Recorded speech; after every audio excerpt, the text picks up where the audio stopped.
Good morning, everyone. Welcome. Welcome to ADHD Direct's live webinar.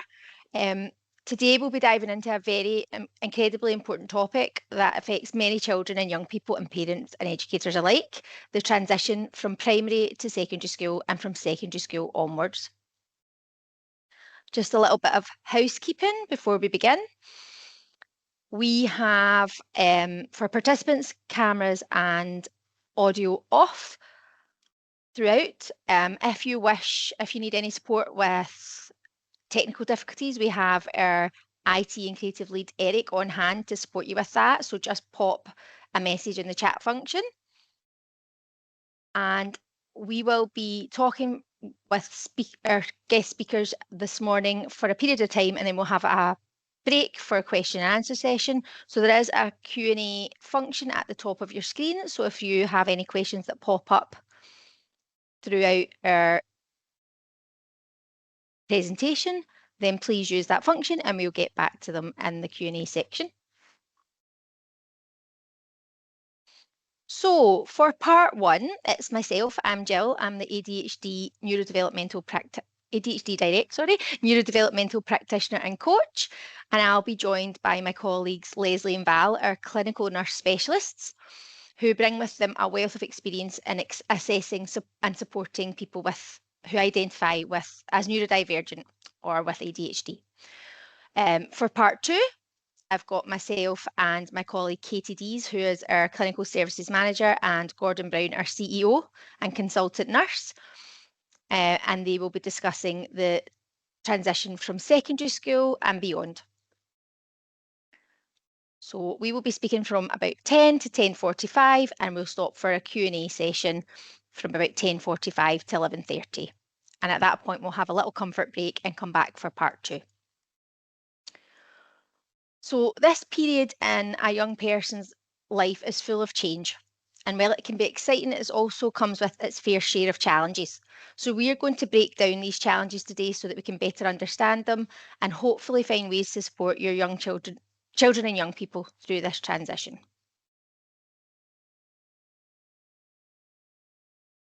So we're focusing on how those with ADHD can find transitions challenging today. Whilst we won't be delving into how we diagnose or what ADHD is, we have included information on what ADHD looks like and how it can impact functioning and development. So as we know, ADHD or attention deficit hyperactivity disorder affects millions of children and young people in the UK. It's characterised by persistent patterns of inattention, hyperactivity, impulsivity, and they can all hinder their ability to manage transitions effectively. So we've just got on the screen a quick summary of what ADHD is. So why does support at transitions matter? We know that providing some positive support and the right support can mean a successful experience going into high school and beyond, and for positive outcomes for individuals as they move through life.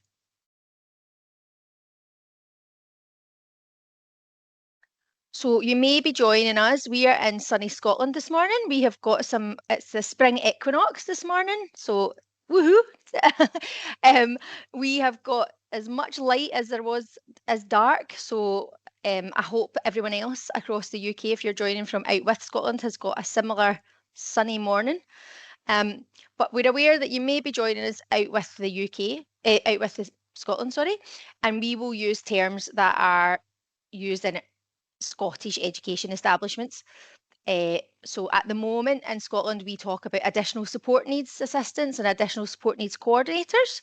However, we know that in England and Northern Ireland, the guidance and framework slightly different, and you will be thinking about your links in school as special educational needs coordinators or SENDCOs. And if you're joining us from Wales, you will know them as additional learning needs coordinators.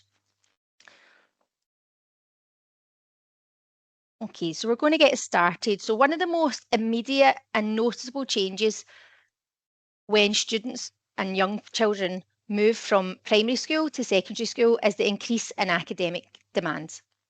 So the work becomes more complex, the expectations are higher, and the subjects are often more specialised. So unlike primary school where they're learning more general, secondary school introduces subjects like maths, science, and humanities in more depth. So your child may find themselves balancing assignments, projects, and exams, and they'll find they need to develop more efficient study habits. The pace will be faster, and children might struggle to keep up at first, especially those who haven't quite developed organisational skills and learned to work independently in the same way before. So for many of your children, especially those with learning differences, adjusting to these new academic demands can feel overwhelming. The good news is with the right support, these challenges can be addressed. So the second big change when you go from primary school to secondary school is the shift towards greater independence and responsibility. So in secondary school, young people are expected to take more control of their own learning. They are given more freedom in how they manage their time, how they complete their homework and their assignments, and even when they seek help if needed. So this increased autonomy can be really exciting, but it can also be a source of anxiety for some children. So they're suddenly managing their own timetables, keeping track of multiple teachers and classes, and making more decisions on their own. So it can be a lot to handle, and we understand that. They may need support with developing their organisational skills or time management skills.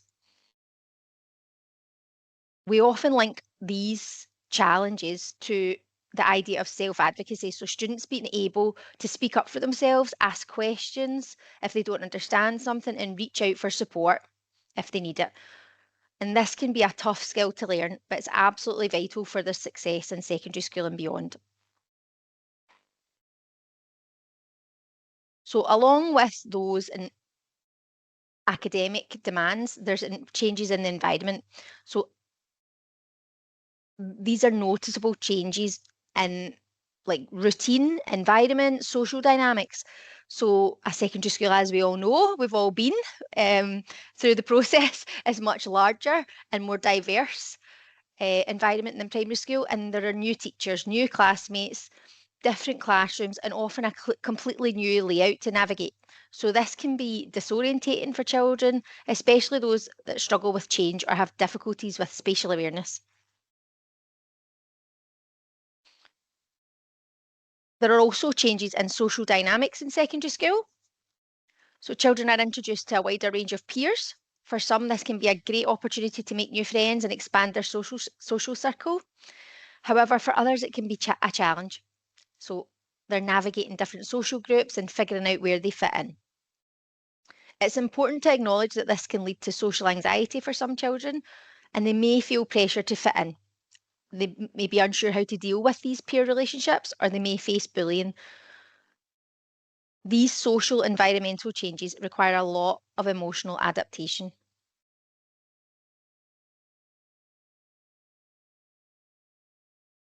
So secondary school requires young people to engage in multitasking. And it can be particularly difficult for those that struggle with sensory challenges and executive functioning. So we're talking about skills like organisation and planning, or the sensory environment in secondary school that can be overwhelming, the noisy, crowded hallways, the constant change of classroom. It can be difficult to navigate for those that have got sensory sensitivities or sensory processing disorder. Sensory difficulties are common for individuals with ADHD, and they significantly impact daily life. So we refer to these challenges in processing and responding to sensory information from the environment, such as sights, sounds, smells, or even tastes.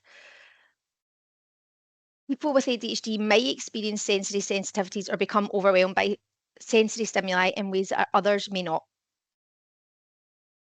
You'll notice this with your own children and young people. Are they sensitive to tags on their clothing? Are they sensitive to noisy canteens?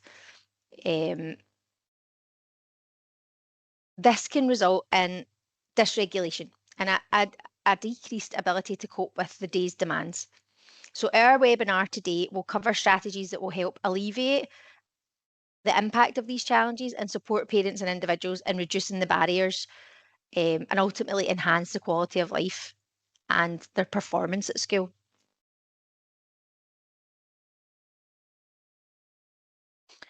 Okay, so finally, before we move on to our next speaker, navigating demands can place a significant emotional burden on children.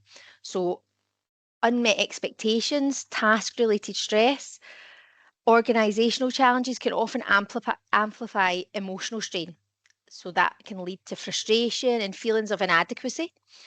It can result in self-criticism and increased stress when they may fall behind or when making mistakes. And internalisation of some of these difficulties often exacerbates feelings of inadequacy. So anxiety can arise from trying to multitask and not meeting deadlines and poor organisation, and this can lead to burnout. And it can also lead to kind of having to increase attention and it almost diminish the result and result in disconnect and depletion. So today, hopefully, we'll be able to cover a vast amount of tips and strategies and practical things parents and carers can do to support their child through this process. Okay, I'm going to pass over to Val, who is going to take us into how you would go about supporting a good transition for your child. Hi, Jill. Sorry, it's Lesley next. Oh, sorry, it's Lesley. Sorry, It's apologies. okay. Apologies, Val. It's All Lesley. right. Thanks, Lesley. Thank you, Jill. Good morning, everyone, and thank you for joining us. I'm Lesley, one of the clinical nurse specialists at ADHD Direct. As Jill mentioned, I'll be speaking about some of the important considerations when preparing for your child's journey from primary to secondary school. As we all know from our own experience as children, the transition to secondary school can be a lot to manage, not only for our children, but for ourselves as parents also. But with the right strategies in place, children can be helped to feel more in control, better prepared for the new environment they'll be stepping into. Today, I will provide you with advice and information intended to help you feel prepared for the transition period that your child has ahead of them. I'll be sharing with you strategies that have proven effective in supporting children through the school transition. So, I will cover the importance of early transition planning, the positive impact of good collaboration between primary and secondary school staff, ways as a parent that you can support your child with their social skills and peer relationships, advice on managing homework, organisation, and time, and the very important role of structured routines and visual schedules. Okay, so the importance of early transition planning. Let's talk about what that might look like. It's without doubt that the earlier we start planning for the transition, the better the chance of the process going smoothly. As a starting point, one of the best ways to prepare is through meetings. Transition meetings bring together the key stakeholders. Now, that's you as the parent or carer, your child, their primary school teacher, and the key secondary school staff. In addition to these meetings, transition days in the secondary school are really important. So I'm hoping you're all familiar with transition days, but if you're not, really, they're set up to allow children to visit their new school in order for them to spend some time following their new timetable, moving from class to class, meeting teachers, basically becoming familiar with what is a completely new environment and experience for them. So the transition days will help reduce the unfamiliarity and potential anxiety. Now, your child's primary and new secondary school will organise this. Children who have additional support needs generally get an enhanced transition. And by that, what we mean is they get some extra days and additional support from your neurotypical children. So, why is it so important to action a transition plan? Well, we know that familiarity is key to easing anxiety and building confidence. And also the establishment of structured routines are helpful in supporting a smooth transition. As Jill has mentioned, secondary school presents a much more complex schedule compared to primary school. More classes, different teachers, different locations throughout the day, sometimes having to swap buildings, not just even navigate your way along corridors. It's very much an unfamiliar environment. This can feel disorienting for children, especially for those who benefit more from predictability and structure. So a structured routine will allow your children to have a good idea of what to expect and help them prepare for each part of the day. I think we would agree that we all do better if we're prepared for something new that we're not sure what it's going to look like. So preparing, okay, so that might include having a consistent morning routine, and as difficult as it is, ideally, although not always possible, I think the starting point is for you or another adult to be on hand, readily available for your child in the mornings. The chances are that you will all experience a calmer start to the day if you're not running about flustered, rushing, disorganised, and stressing yourself. That's not helpful to you or your child. Ideally, you'll have a system in place that you can be up and ready, available for your child in the morning, at least until they've an established routine. Also, it's important parents to be united and consistent, firm but fair, and follow through on what expectations you have agreed with your children. A gentle, encouraging, positive conversation at the beginning of each school day will help your child step into school feeling more confident and prepared. Now, I know that might sound idealistic and not always possible, but where it is, a calmer morning is a calmer child. Additionally, an after school routine that helps them wind down is a good plan. Visual schedules are effective here also, especially for the children who struggle with organising their time. Now, a visual schedule can be simple, it can be colour coded in a chart form showing what students will be doing throughout the day. For example, it might break down their day by periods, subjects, locations, and even specific tasks for each class. If we're remembering, a lot of the subject names are new to children, they've not been familiar with some of the subjects that they now have to be prepared for in secondary school that they didn't have in primary school. So the visual approach not only helps with time management, but it also can help reduce anxiety. We know that when students can see the structure of their day laid out in front of them, it helps provide a sense of security and control. So how do we do that? So building social skills is another crucial part of a smooth transition. It helps children build peer relationships. The social dynamics in secondary school are much more complex than primary school. Children will encounter a wider range of peers. As Jill has mentioned, this can feel a bit overwhelming, depending on the size of the new school and the role, the number of children there. They will meet children with different backgrounds, different personalities. Some of that might feel a bit intimidating, but for many, it's an exciting opportunity to make new friends. So let's have a think about what you can do as parents. Well, you can help your child understand what a positive peer relationship looks like. Think together with your child about what they could do to make new friends. Encourage them to be open to meeting new people. Perhaps joining a school club, invite someone to sit with them at lunch, or even preempt the start of school. Do some mixing with some of the other parents from different schools that you might be aware of from your local community. Get children together over the summer holidays. A lot of it is really in the planning. For some young people, especially those who may be shy or socially anxious, practicing social skills and meeting new people before they go to school can be a helpful way to build their confidence. Now, additionally, peer mentoring support can be really helpful for a number of children. So pairing a new student with an older student, a bit like a buddy system, which I think some of the primary schools use, this can help children feel more connected and supported.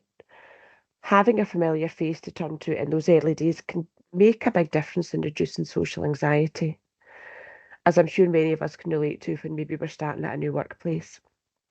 It might be that there's a cousin or an older peer or a neighbour and a couple of years above that might be happy to kind of step in or be the go-to for your child if they're starting to feel a bit overwhelmed in the school.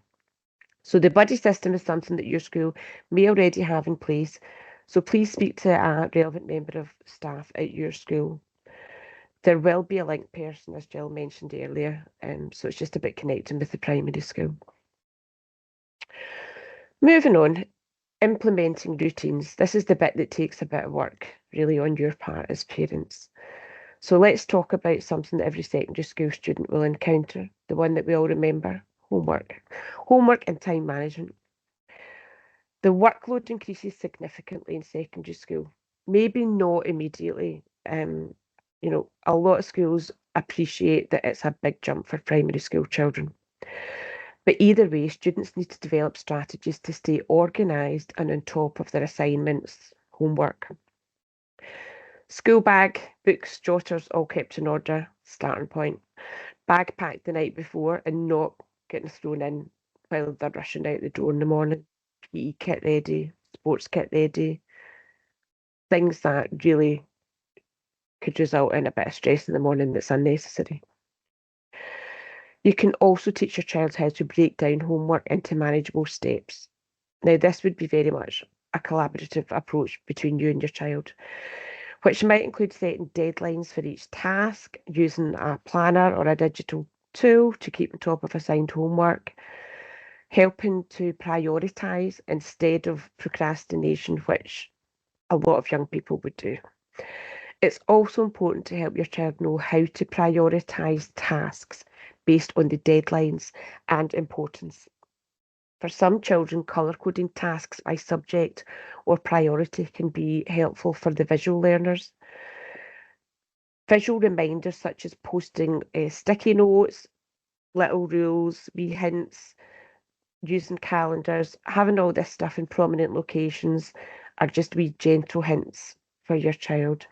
And also using timers or apps for reminders will be useful. Now, for some children with ADHD who have sort of hyperactive tendencies, movement breaks will help your child. So sitting at the table for an hour doing work, bit of a challenge. If there's reading to be done, walk around the room. It's okay if it helps. So it's about being adaptive. Also, some young people will do better with background noise, maybe white noise such as a fan or background music. For some children, this can help them with their focus. Another key part of managing homework is creating a dedicated study space at home, free from distractions. Find the work area best suited to your child. Encourage your child to set specific days or times of day for homework. Create a consistent routine that doesn't interfere with their personal time or social activities. When it comes to time management, it's important to get the right balance. Yes, schoolwork is important, but young people need time to relax and pursue their hobbies. Teaching them how to manage their free time between academic responsibilities, fitting in personal interests, that will all help them develop a more balanced and sustainable routine. Okay, finally, I'm nearly done. Let's discuss in a little more detail communication with teachers. It's important, very important, that the primary and the secondary school staff are in collaboration for your child. They need to work together. It's key to the smoothness of your transition process. So sharing information about your child's strengths, their needs, any challenges that they've faced in primary school. Are they vulnerable to bullying? Are they leaders? Are they bullies? It's good for the secondary school to have a heads up. It gives them a better understanding of how to support them. The meetings also allow for potential concerns to be addressed early. whether it is related to academic needs, social challenges, or emotional well-being. If your child has specific learning needs such as ADHD, dyslexia, ASD, it's essential for this information to be communicated early so that the secondary school can provide the necessary accommodations, such as extended time on exams or additional supports in the classroom. Maybe they do better sitting at a particular, front or back of the class. Additionally, your primary school teacher can offer valuable insights into the emotional well-being and vulnerabilities that can help secondary staff put in place the interventions and supports that everybody identifies would be best suited to your child. So the ongoing communication between schools throughout transition can help ensure that your children are supported in the best way possible. So to quickly recap, how can parents prepare children for the transition? Okay, so several strategies, like I've said, you can use. Transition meetings, school visits, really important. The collaboration between primary and secondary school staff, equally very important. Helping your child to support social skills, peer relationships, start working on it early, do stuff over the summer holidays and carry it through into the early months of the first year. Managing homework, organisation and time. Please be available, help your child to do that. A lot of this is new for them. And it's helpful if you do it by introducing routines and visual schedules. Your child will guide you along the way of what they need from you to do. With strategies, we can all help children feel more confident, capable, and ready to take on the challenge of secondary school.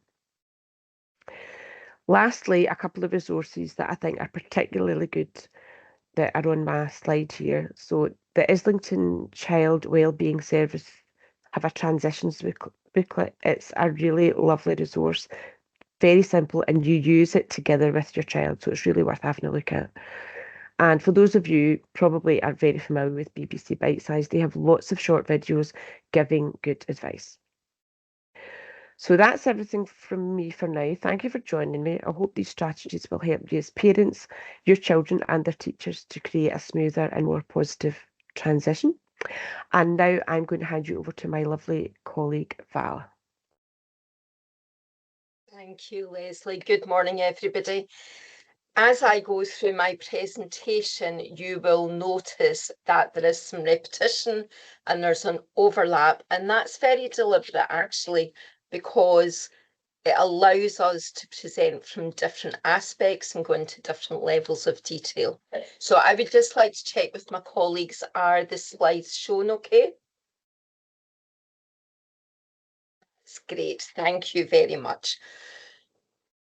It was mentioned earlier on that we will have a question and answer session that will be after my presentation. So if you've got any questions, please just jot them down in the Q&A section and we'll come on to them shortly. I'm going to talk about strategies and insights into how we can all have a part in helping students navigate, as has already been said, an exciting but challenging time. Transition to secondary school is a really important step in a child's development. Even if we all think back to our own experiences, no matter how long ago for some of us, chances are there was a mix of excitement and worry without the additions that having ADHD may bring to the experience. However, it can be made smoother and more positive for the children and young people. And it's all about collaboration. I'm going to be looking at 5 key points with you that highlight the role that you and other important people can have in the transition process, how parents and carers can prepare children for the transition, teacher strategies for inclusive classrooms and differentiated instruction, the importance of individualised education plans and reasonable adjustments for each child, encouraging self-advocacy and independence in the students and ensuring access to pastoral care and mental health support. Parents and carers are often the first point of contact when it comes to helping the child navigate the transition to secondary school. The support preparation that you can provide at home can make a significant difference in how well the child can manage the change. So there are a few ways. Now, I'm thinking that the slides have potentially got slightly mixed up here.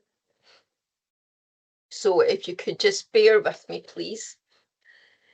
Open conversations. These are extremely important. Having conversations that are open about the changes the child will experience in advance. It might be early on in P7 that you start. Knowing which school your child will be moving to is useful for preparing, but even if that's not yet decided, you can begin talking about the new school environment, the differences in the daily routine, and the academic and social changes that the child might come across. Reassurance can't be emphasised enough. Let them know it's normal to feel nervous about something new, but also recall with them other times that they've maybe been nervous in their life and they've actually managed, and see what of those skills can actually be transferred. It's a positive reinforcement to go over things that they've already done well, and it teaches children that there are skills that can be applied to lots of different situations. Practice routines. Parents can simulate parts of the school routine at home for other activities. It doesn't need to be just about school. It might involve setting an alarm and getting up early, organising their bags the night before, remembering water bottles and snacks, practice getting dressed and ready for the day. If your child is already involved in sports or clubs, there will already be those opportunities. Appreciate the organisational skills and time management are not the easiest things for children with ADHD.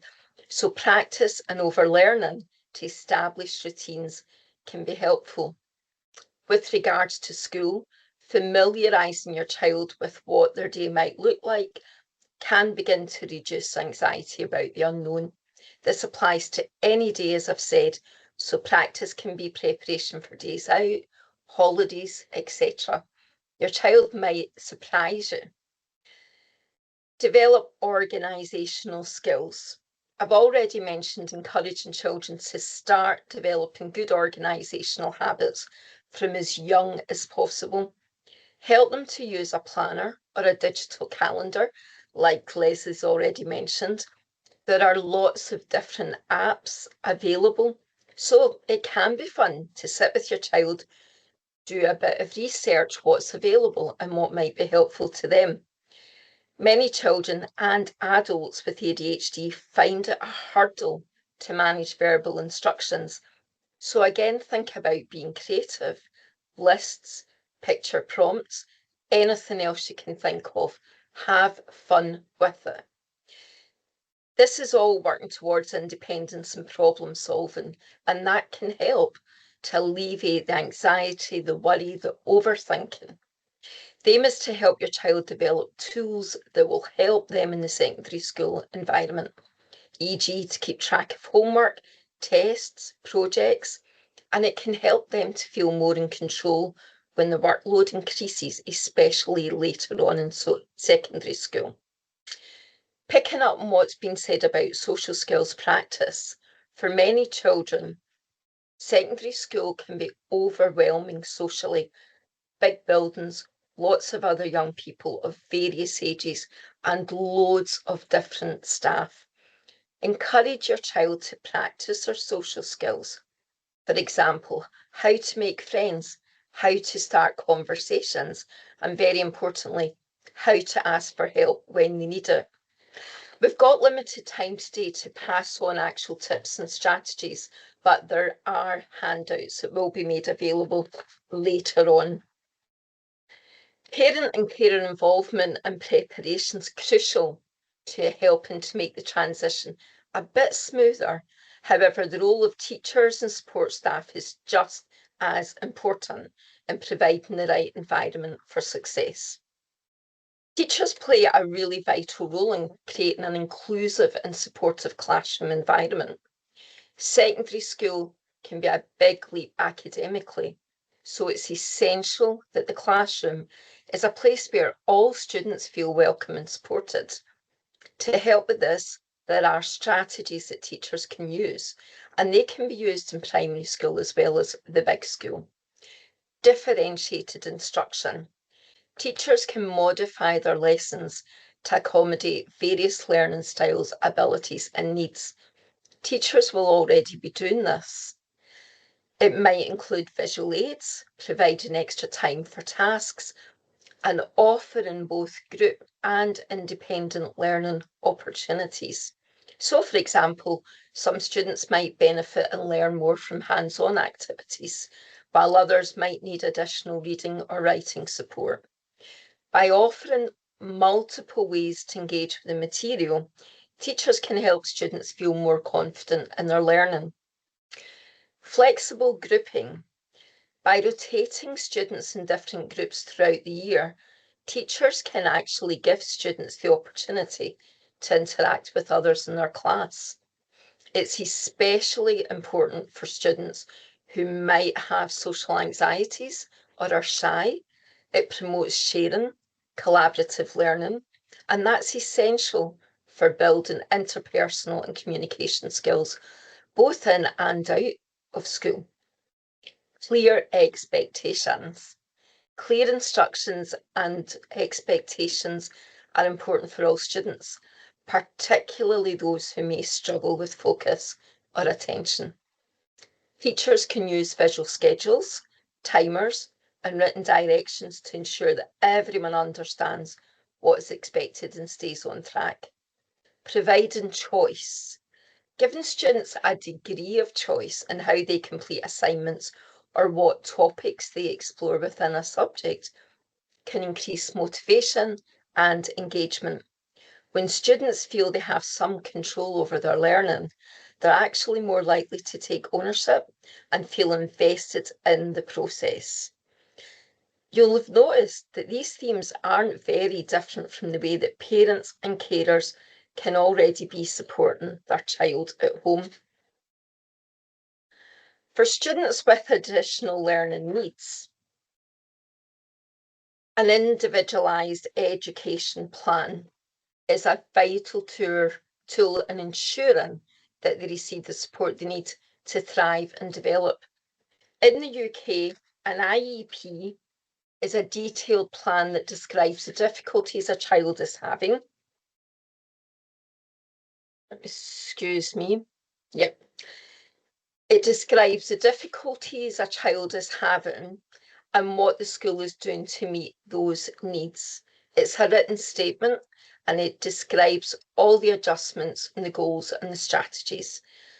These plans are important because they can ensure that students with learning differences or disabilities can access the curriculum in a way that suits their needs. So some examples: extended time. For students who may have difficulty processing information quickly, providing extended time in assignments or tests can help reduce stress and give them the chance to demonstrate their knowledge effectively. Alternative formats. Some students may benefit from materials presented in different formats, such as audio versions of textbooks or visual aids, text-to-speech technology, or reader applications to ensure they can fully engage with the content. Many children and young people can also struggle with handwriting, and being able to put down on paper their thinking, catching their quick thoughts in order to put them down on paper.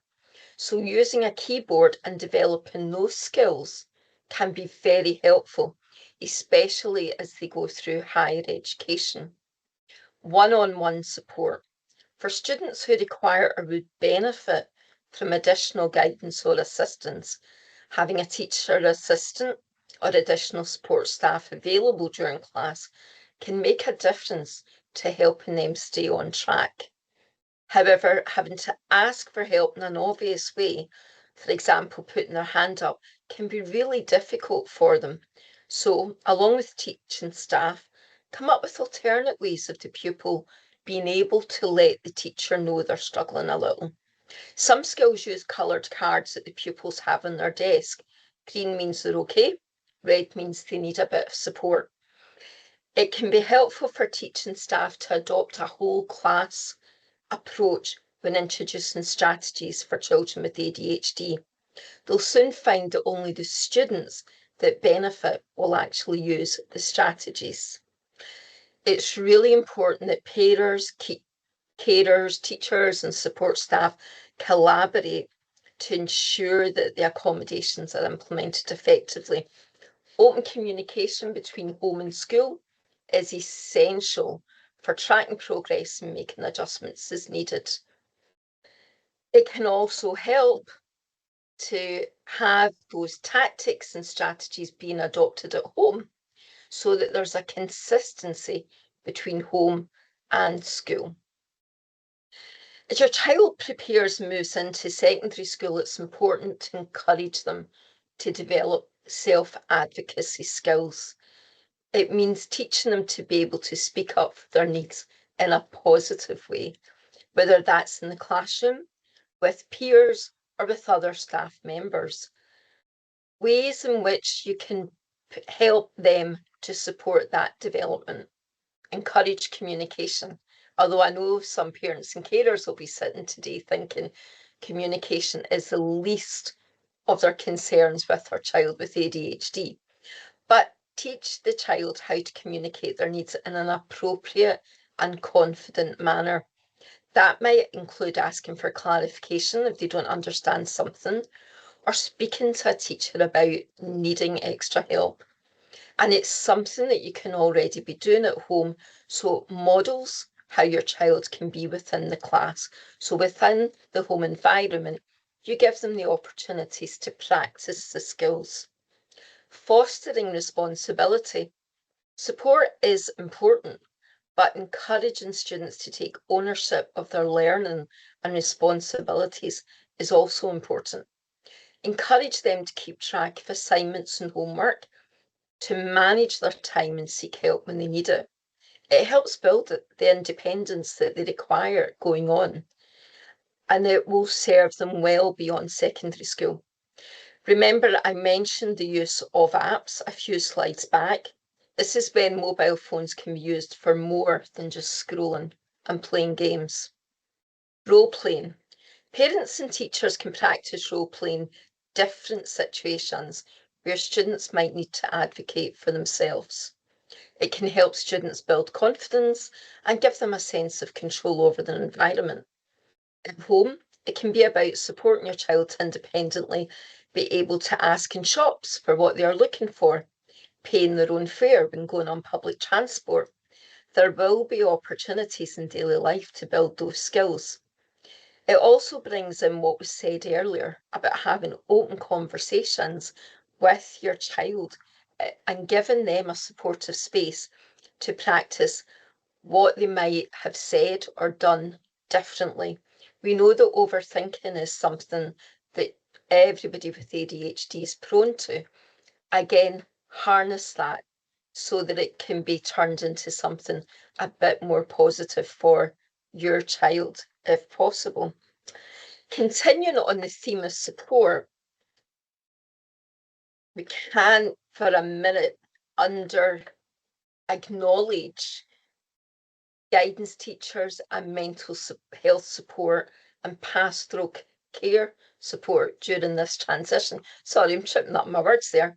Secondary school can bring a lot of changes. So the students might experience stress, anxiety, or even depression.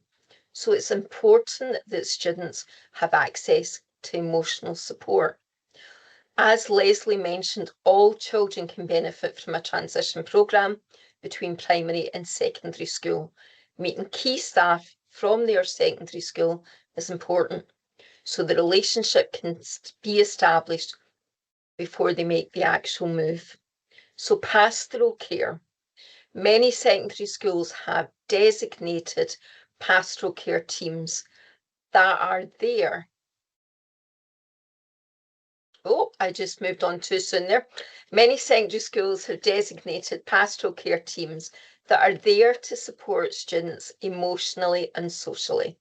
Those teams are often the first point of contact if a student is struggling with the transition, whether it's due to academic pressures or social difficulties. Mental health resources, it's essential to find out what mental health services are available. Schools can provide counselling services, mental health workshops, mindfulness programmes that can help students cope with the pressures of secondary school life. Mental health and emotional wellbeing is increasingly being spoken about within schools. So as part of the preparation for moving schools, it may be helpful to find out what your child's new school has to offer. Creating a safe environment, teachers, parents, carers and staff can work together to ensure schools are a safe space for students to express their emotions without fear of judgment or stigma. Building a positive school culture where mental health is prioritised is essential for all students' long-term success and well-being. So just to summarise before I finish up, there are many ways that parents, carers, teachers and support staff can collaborate to ensure students have a successful transition to secondary school. Parents and carers can prepare their children by fostering communication, practice routines and building organisational skills. Teachers can create inclusive classrooms by using differentiated instruction, clear expectations and promoting flexible grouping. IEPs and reasonable adjustments ensure that students with learning needs have the accommodation they require to succeed. Encouraging self-advocacy and independence helps students take ownership of their learning, and providing access to pastoral care and mental health support ensures that students' emotional and social needs are addressed. With collaboration, communication and support from all areas, the transition process can be made as smooth and successful as possible for students. So that brings me to the end of my slides. Thank you so much for listening. I'm going to actually pass over to Gordon now, who's going to chair the question and answer session. So thank you. Thank you, Val. Thank you, Lesley, and thank you, Jill, for those impressive talks. And I'm also very impressed that you managed to stick to the time, because we were quite worried about squeezing all this in such short segments. So well done for that. And I think the theme there from when Jill first spoke to where Val got there is transitions are extremely difficult for people with ADHD over time. And we think that people will manage certain transitions at certain stages in their lives. What you learn at primary school should help you with transitions in high school. What helps you in high school should help you in further education. What helps you in further education should help you in your working life. We've done this for a long time, and we know that if we make assumptions about people with age and stage that they can do these transitions, it'll just fall down. And it's so important that transitions are managed and taught to young people as early as possible, and that will give them the best chance to manage transitions into their teen years, early adult life, and further forward. So I've just written there, early intervention probably leads to improved transitional ability. That's a new word for today. So thanks everyone for being here. And now I've just jumped into the Q&A section, and there's nothing there. So does that mean that everything that these guys said this morning has gone in? You've taken it on board, absorbed it, it's there, don't need anything else, I'm clear? Or do you have any questions you want to ask? Gordon, I can see a wee question.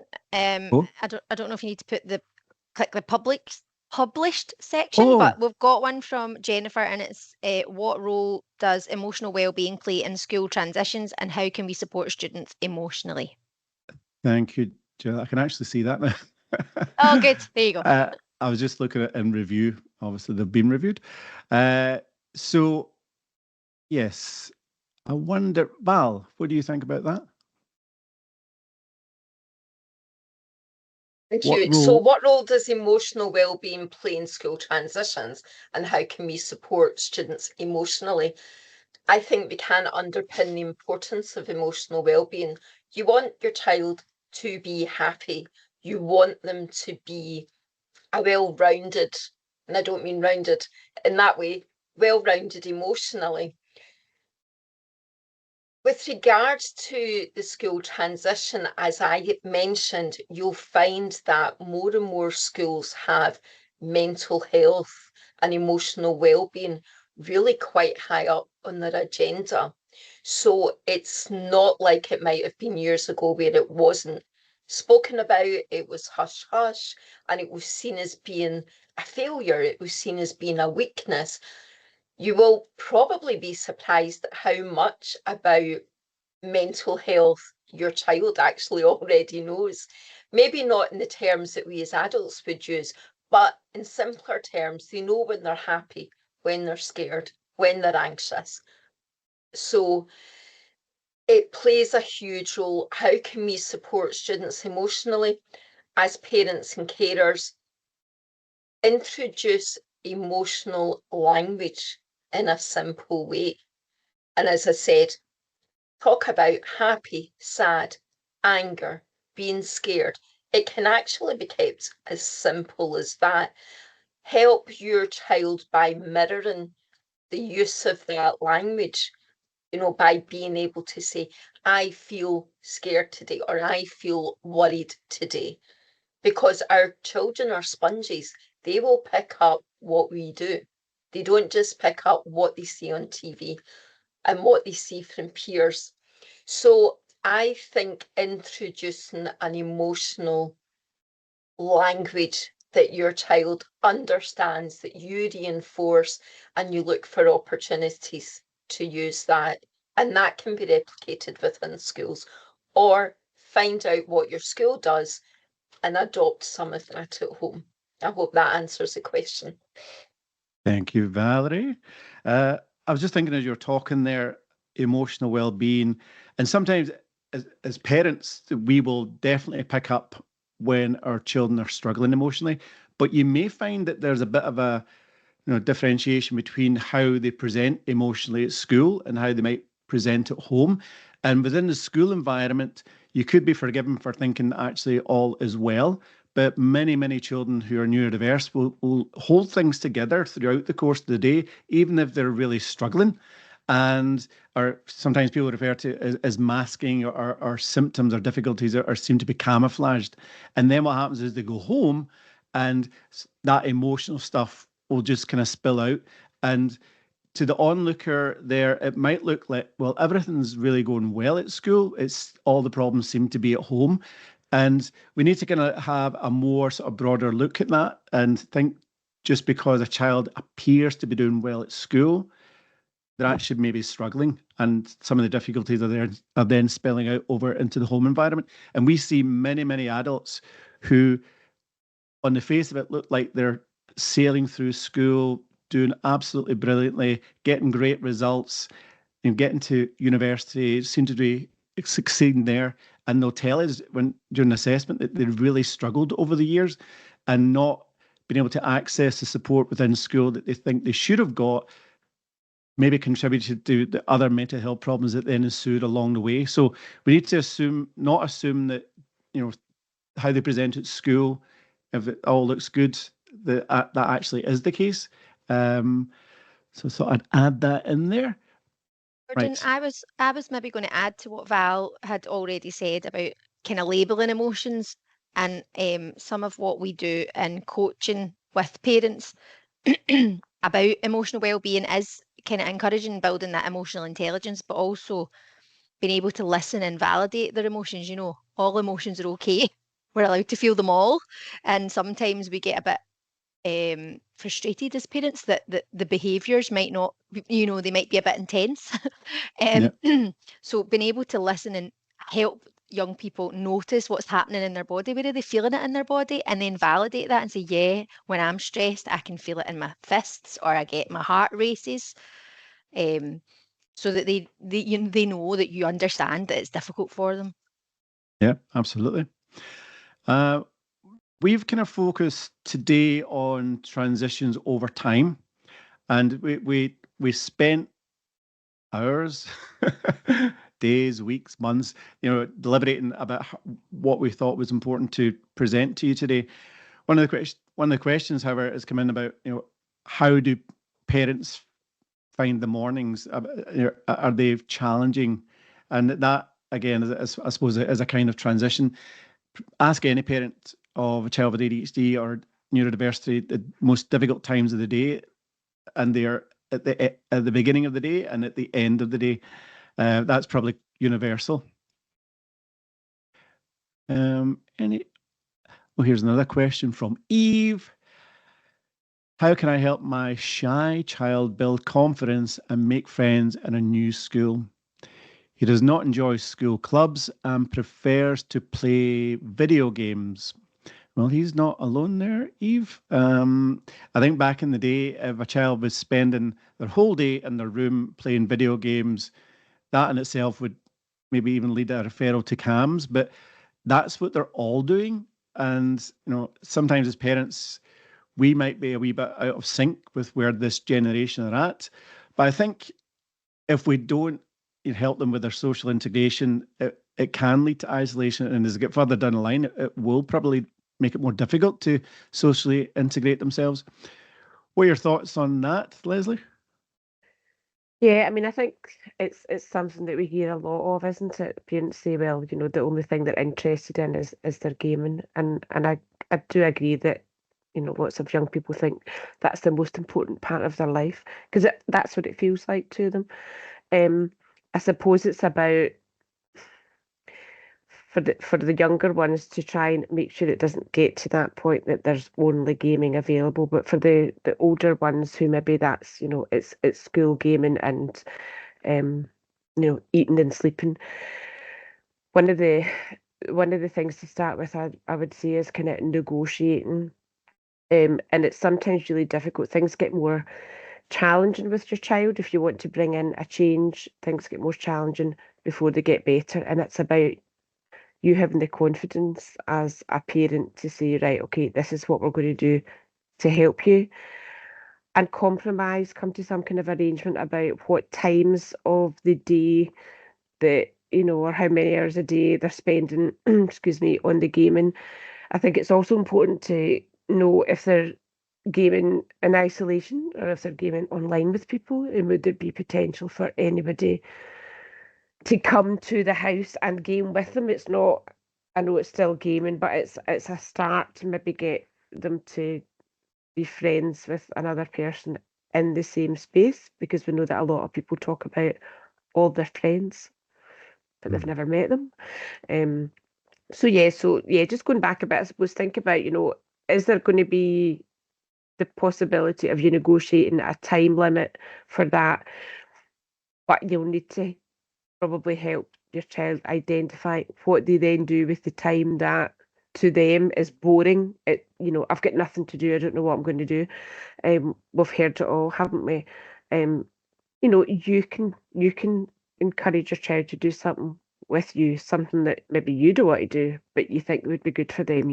Go to the gym, even go to the cinema, go a woodland walk with the dog, all the stuff that when you say it, they're going to say that's dead boring, don't want to do that. Pretty much guarantee once they've done it, they'll feel the benefit of it. We hear it from children all the time who then come back and go, actually, I didn't think I could live without my gaming, but I've started doing this, or, I go a walk, I go to the gym, I go swimming, and I'm feeling better for it. It will often result in a bit of conflict when you start to have those conversations with your children. I think it's important to let them know why you're doing it and it's for their benefit, and give it a go, if that helps.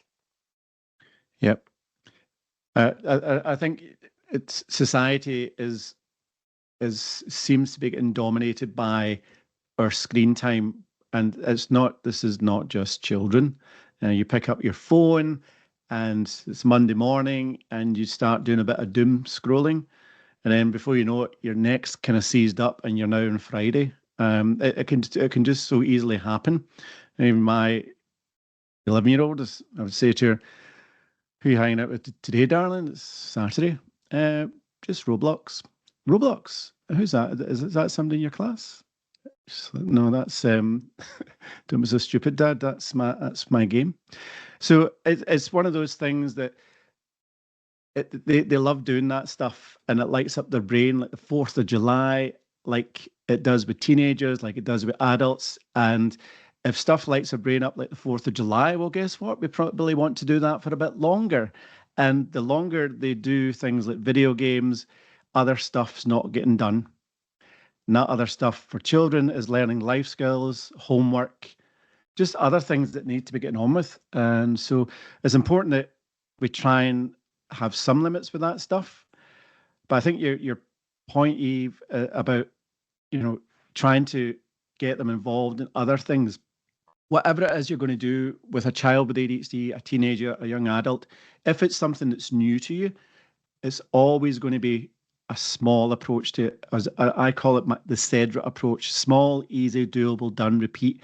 And if that's with friendships, you're not going to throw them into clubs that you have to go every week. That would just overwhelm them.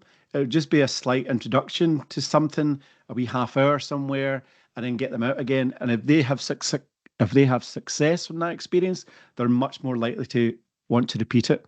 Because if it doesn't go well, how many times have we taken our kids to clubs and left them there, and then we go back to get them? How did you enjoy that? I'm not going back there.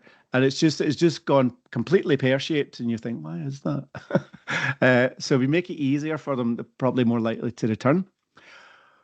Anything to add to that, Jill? Yeah, I was thinking while you were both speaking, Lesley and Gordon, that another good tip for parents is maybe get involved with the gaming and see how, what are they playing? Get involved, see if it's safe for your child and young person while they're online, and praise what they're doing well. So when you come off of gaming and you go to something else, you've got that connection and you can then praise the effort they're putting into something else, like tidying their room. I think positive praise is really important. And engaging with them and what they enjoy is really important as well. Again, listening skills, just listening to them, what do they want to do? What is there a wee glimmer? Like, when we come off these screens, what, you might want to go a walk, or you might want to meet a friend at the park, and go with that. But another good tip that I would usually share in coaching is demonstrate that positive self-talk with yourself. So, when they're finding things hard and they're finding the transition from coming off the screens to something else, demonstrate how, yeah, I find moving from one activity to another hard as well. But do you know what? I'm going to do A, B, and C, and I'm really good at, and talk positively about yourself, talk positively about them, and give and receive compliments. What we find with ADHD is we go through life and we pick up all the negative feedback. And I think for people with ADHD, they're given something like 24,000 negative comments or something like that by the time they reach adulthood. So for us to offset that and make them feel good and build their confidence, for every 2 negative comments they get, we need to give them 5. So we can't be too positive. We have to really zone in on what are they doing well, and what are we noticing that they're coping well with, and build on that, because we easily can get drawn to the negative and then we get into a bit of a vicious cycle. So I would say just praise the effort rather than the outcome. Thank you, Jill. Well, I was just thinking when you were talking there about parents like getting involved with their child's game. I was just thinking about parents who themselves might have ADHD. Once you put the child to bed, they're sneaking back to that game and then up till 3 a.m. So just be careful with that. Yes, Anything to add, Val? No. Right. So we have a question from Charlotte. Charlotte's talking about her child who is not diagnosed, but she suspects she may have ADHD. Should I inform the new school before the transition, and how can I ensure she gets the right support? That's a really tricky one, because girls maybe it's a bit unfair to say this, but my experience is probably girls do get a harder time when it comes to access and support, particularly girls who are bright, helpful, conscientious, popular, hardworking, trying their best, get results. Probably the worst thing of all is if they are cute, they tend to not be on anybody's radar because there's always a boy usually in the corner whose behaviour is kind of flashing there, and that's getting everyone's attention. And again, the colleagues here will chip in with their thoughts on this, that sometimes when a girl presents like that and you try and get them support, how many times do parents feel like suddenly the spotlight is turned on you? What is your difficulty here? Why are you having problems with your child? Your child is fine. And then you're like, oh, is this about me now? I think it's, from my point of view, Charlotte, I think I would definitely mention it to them and hopefully get them on board. What do other people think, Jill? I was thinking it's really important to keep those communications open with the school. I think it's important to speak to people regularly and have your kind of notes and observations of your child or young person written down so that you've got a bit of a record and you can go to meetings prepared. Sometimes if we are heightened as adults and we go to a meeting, we might forget things. So I would say keep notes of what you're noticing. What are you noticing that they're struggling with? Is it time management? Is it planning? Is it memory? Are they forgetting things? So that then when you go to a meeting with school, you can be specific and then they can say, here's what we'll do, here's what we'll put in place, and here's the action we will take, and that action will be put on their IEP. And that's all the way throughout school. So when you start first year, that's how I would approach it. Speak to the year head, the deputy, the additional support needs coordinator. Despite not having a diagnosis, they might still have differing needs that the school might have some strategies that they can put in place. Can I just jump in there a wee bit? Sorry, just so if the child doesn't have a diagnosis, first I suppose I'm wondering if she's on a waiting list for the NHS or if this is just something that's been a kind of more recent observation and concern. Yes, Jill, absolutely, IEP, all that stuff, great. But if the child hasn't got a diagnosis, my experience, unfortunately, is that a lot of schools don't have the resources to acknowledge and put in place supports. I'm not saying all schools, but even for, I'm sure some of my colleagues will agree, even for some of the children with a diagnosis, with clear challenges, the supports can be a bit limited. And it is about, as a parent, as you say, Jill, again, going with what you recognise your child is having difficulties with, rather than just going in, I think I think my child's got ADHD. I'm not saying don't use that language, but certainly it will be more helpful, I think, for the child if you go in to say, these are things that my daughter, I think, is going to struggle with in school. Is there something that you could suggest I can do, or is there something that we could access through the school if it becomes evident? Yep. Thanks, Lesley. Val, anything? It just kind of bridges what Lesley and Jill have actually already said. We tend to get quite caught up in the diagnostic terms, and in this case, the diagnostic term of ADHD, which is absolutely crucial and helpful. But ADHD as experienced by one person isn't necessarily how it's experienced or how it's presented in another person. So the bit that I would really like to just pick up on is naming the behaviours and being curious about what's behind the behaviours. So rather than, I think my child has ADHD, which, there's probably a 99.9% chance or more that you're correct in that, because you've done your homework and you have you see what you see. But actually naming the behaviours or the presentation, the things that cause difficulty, and then being curious about why that might be for your child. And I think that can be the hook to potentially pull in support. So thank you.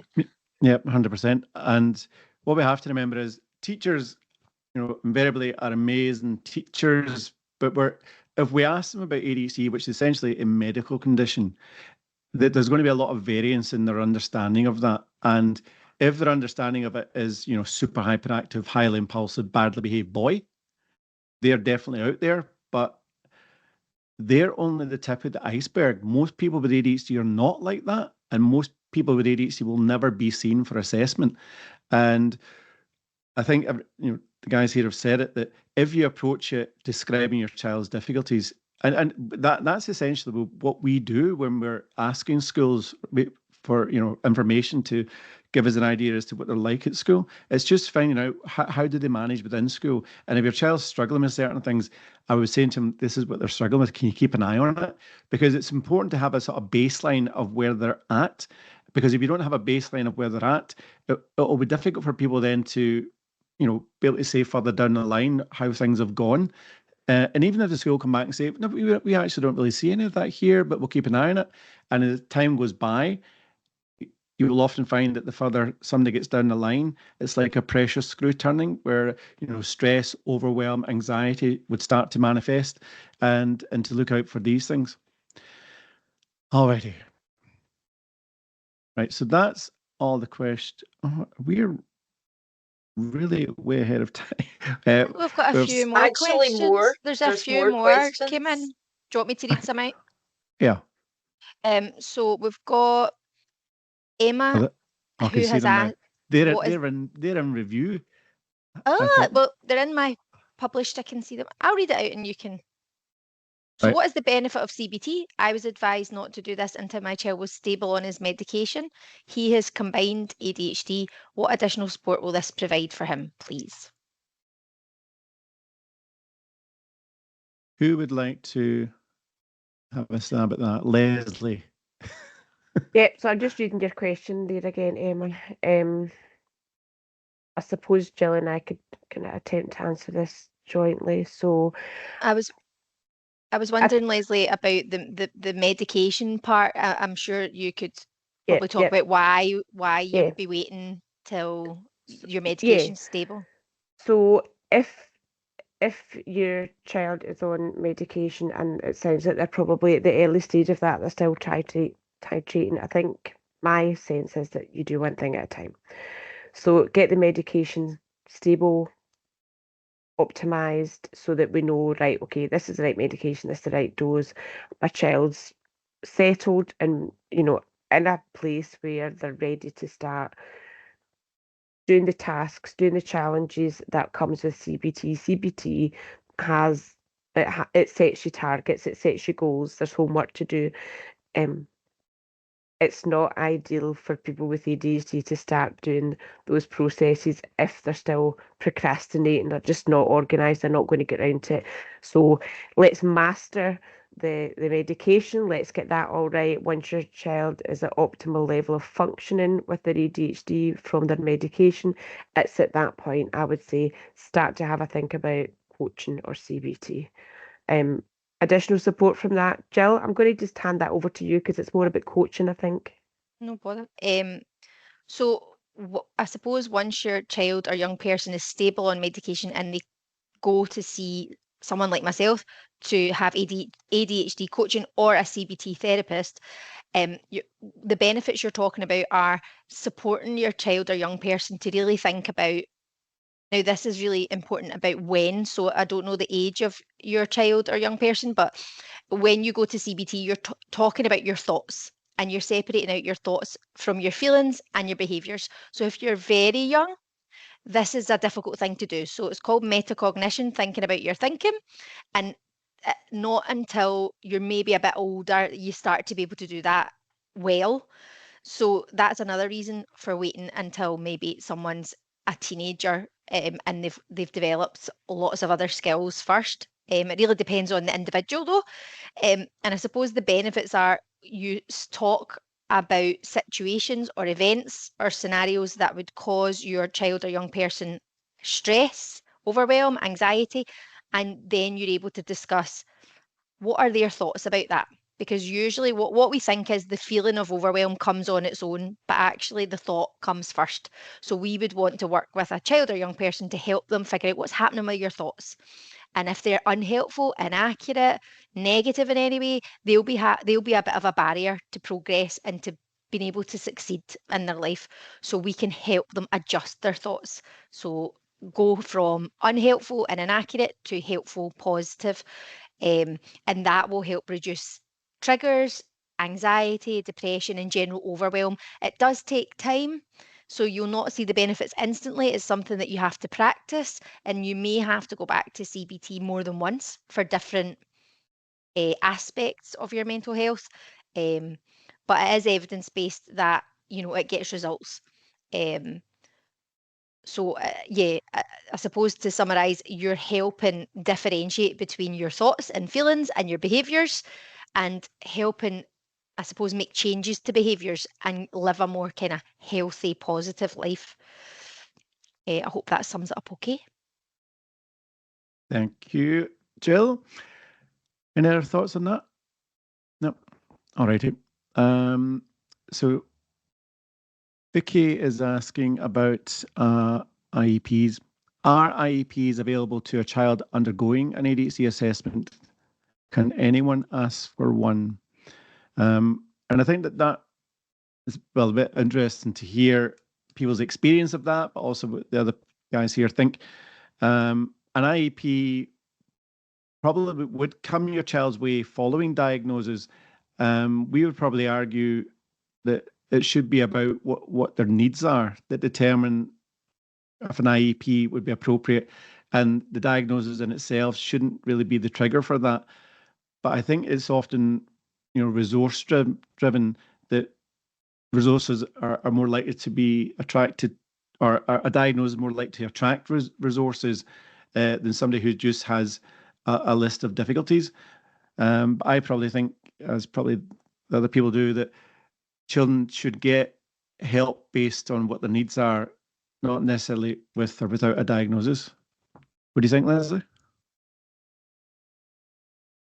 Sorry, mic off. Yeah, no, I'm just agreeing with you. I think it all comes down to resources. Unfortunately, we know that every service is pushed, but it doesn't make it okay to just settle for that. I think if you're not loud about it as a parent, and I don't mean, you know, being aggressive or bolshy, but I think just setting out exactly what you would expect the school to do to provide basic support, recognise your child, know your child, understand what your child's needs are in school. So even if it's not an official additional support plan or IEP,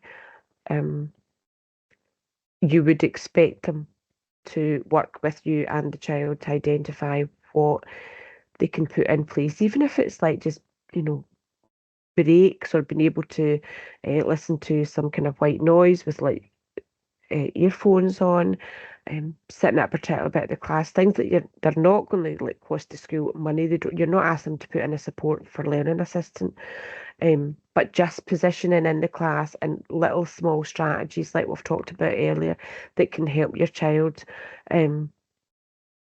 I think there's no excuse for schools not being able to listen and support you with those things that don't cost them anything, as long as it's not interfering with other children in the class.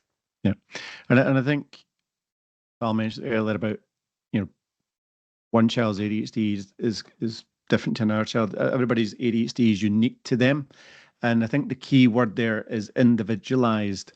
And everybody has different learning styles. People with ADHD, people who are neurodivergent, will have a different learning style to your neurotypical folk, and how their working memory, how they process information is critical to that. And if you find a way that can hook their ability to remember things, to process information, it just makes the whole learning experience a lot better. Many years ago, we had a team meeting. Meetings, well, you know what meetings are like. We all love a meeting, don't we? If there's too many of them and they're too long, your ability to remember stuff, to retain things, to process information becomes difficult. But I remember it was a hot summer's day, and I decided we're going to have the team meeting in the park, and we're going to get ice cream on the way, and we're going to sit beneath a tree and do our meeting that way. And then we did that, and then time went by, and then about a year later, think about all the meetings we had the year before. What meeting do you think people still remembered moving forward? That's right. It was the one that was a bit more novel, that was a bit more interesting, that was a bit more engaging. And I think in education, Lesley said it doesn't require huge amount of investment. Sometimes the smallest things you put in place for your child at home, at school, makes the biggest difference. But it's understanding what it's about. Were you going to add to that, Jill or Val? When I come in and just mentioned, as well as the IEPs, it's reasonable to expect a school to put in reasonable adjustments for your child. If you've got a child and they've broken their leg and suddenly they're on crutches, or they've got a plaster on, reasonable adjustments will be made for that child in terms of getting into school, getting out of school, where they sit. So again, that isn't based on whether that child's got multiple fractures and had to get pins in, or it is based on how they present and how they can manage in that environment. So again, moving it slightly away from the diagnosis to what you see, then I think it is absolutely okay for you to advocate on behalf of your child, who we're actually teaching to be able to advocate for themselves, to then be able to go in, to be naming this is what I see, this is what I'm worried about, this is what I'm concerned, this is what my child tells me, I need your help. What package can we put together within school that might help him or her to get on better? Thanks, Val. I think just very briefly, because I know we've got lots of other questions to answer, schools are a lot more informed about what neurodivergent children and young people need. So there are more changes that are accommodating everyone in the class. So movement breaks, brain breaks, things like this, sensory activities. So some of it is maybe not as obvious to parents that teachers are doing it and why they're doing it, but they may already have some accommodations in place that suit a neurodivergent brain. But they're just putting it out to everyone, and they're just not making it specific to one individual. They'll maybe do it for the whole class. So there are, sometimes it is teacher dependent. So you may need to, keep going in and having discussions each year if they change the teacher each year. But a lot of the time, some of the strategies that are being used for the whole class will benefit neurodivergent individuals. Thank you, Jill. So just got a minute left, and there's a couple more questions right now. I saw that, Lesley.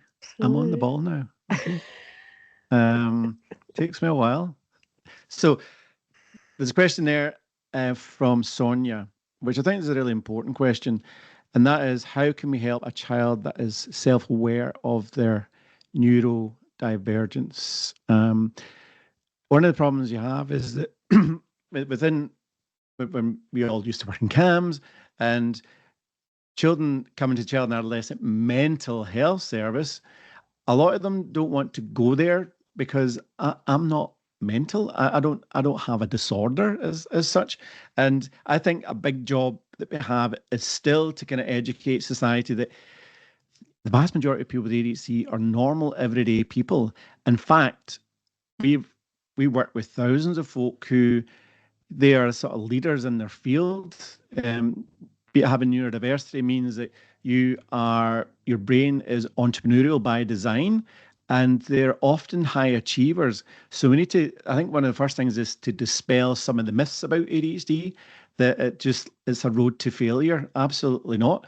And I'm not going to say it's a superpower, because there'll be people out there who've got ADHD who now want to slap me. But there are times where, because of the ADHD, you can use that to your advantage. And just, I think, helping them understand what the true nature and course of ADHD is, Sonia, and that ADHD isn't something that's going to hold them back. If anything, you can use it to your advantage in certain areas, but you will need help with other stuff. What do you think, Val? I'm not going to ask you, Lesley, because you were cheeky there. I agree, Gordon. No, I think how can we help a child that is self-aware of their very neurodivergence? And I wonder, what is it that they need help with? And how does the help that they need, in what ways does that differ from the help that a child who isn't neurodivergent might require? So picking up on what Gordon says, understanding what the diagnosis is and actually what it means for them individually, being able to zone in the positives that they've got and understand that. I'll use Gordon's phrase because I hardly ever use it. ADHD is a superpower. Anything can be, I know, Gordon, anything can be turned on its head and actually find a way of making it a bit more positive for them. And I think the first bit is understanding and going back to that open and honest communication. So I don't know if that answers your question, Sonia, but open conversation and listening to them. Yep, absolutely. So we're we've run over a wee bit now, but it's fine. I was also going to say that every time I diagnose a child with ADHD, I will list all the things that make me think they have ADHD, and I'll say, other than that, you seem quite normal. And that's the point: is children, adults with ADHD, that they're just normal folk, usually. Right. So what we'll do is we'll have a 8 minute break. We'll come back at 25 to. Jill then will do a sort of welcome back, and she's got 10 minutes for that, so we might not need 10 minutes, and we may try and answer some more of these questions that are there, because I know that there's some more now. So it's also thinking, Gordon, sorry, about the questions. We might get a chance to just reply in the Q&A section. We can just write back if we don't manage to do it verbally over the next wee while. Yes, you can do that. So I think Val said it's time for our brain break. Val, is it brain? Who said the brain break? I didn't use that term, but I like it, so I will now. Yes. Oh, it's Jill. Me. So it's okay. It's a definite brain and movement break for the next 7 minutes now. Yes, 7 minutes. Right. See you shortly. Welcome back, everyone. We're just going to wait and see. We're getting a couple of members of the team back from their movement break and their brain break.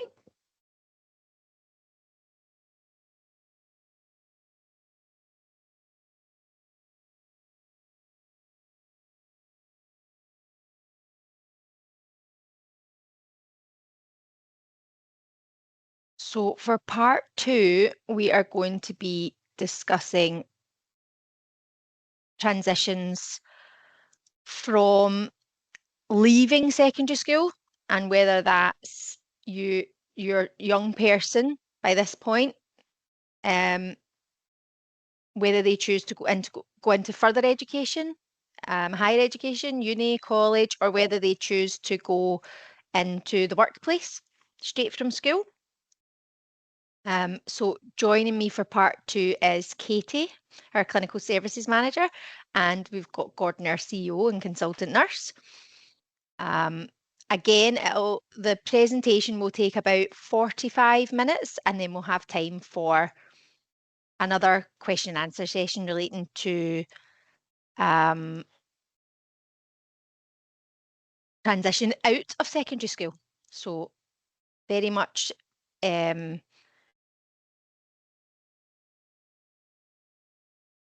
following on from part 1. Okay. So I hope you can all see the presentation now. Can you see that? Yeah, lovely, thank you.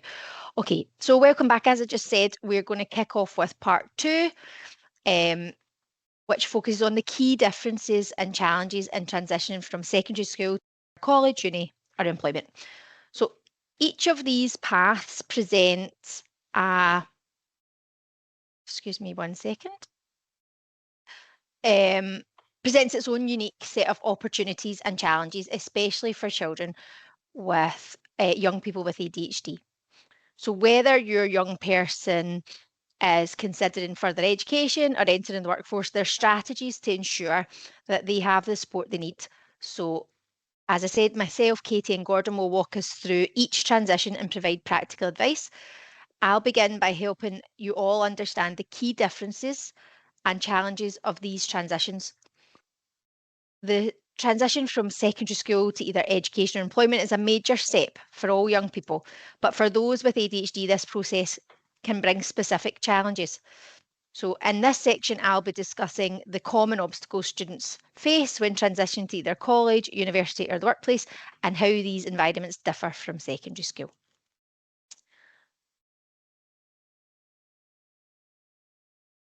Okay, so for some young people with ADHD, they can be overwhelmed by changes and expectations from secondary school to work or further education. So helping your young person understand what these expectations might look like and working together to seek the correct support can make all the difference to settling into their new role.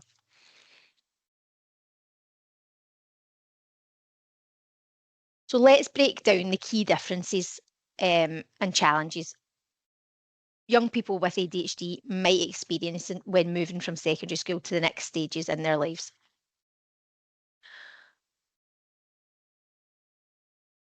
So there's usually a shift from really structured environments to independent learning and work. So in secondary school, young people benefit from a highly structured environment. We've got set class times, we've got regular reminders, and we've got more direct support from teachers. So this structure is particularly beneficial for young people with ADHD who may struggle with time management or focus. When transitioning to college or university, the responsibility shifts to the young person.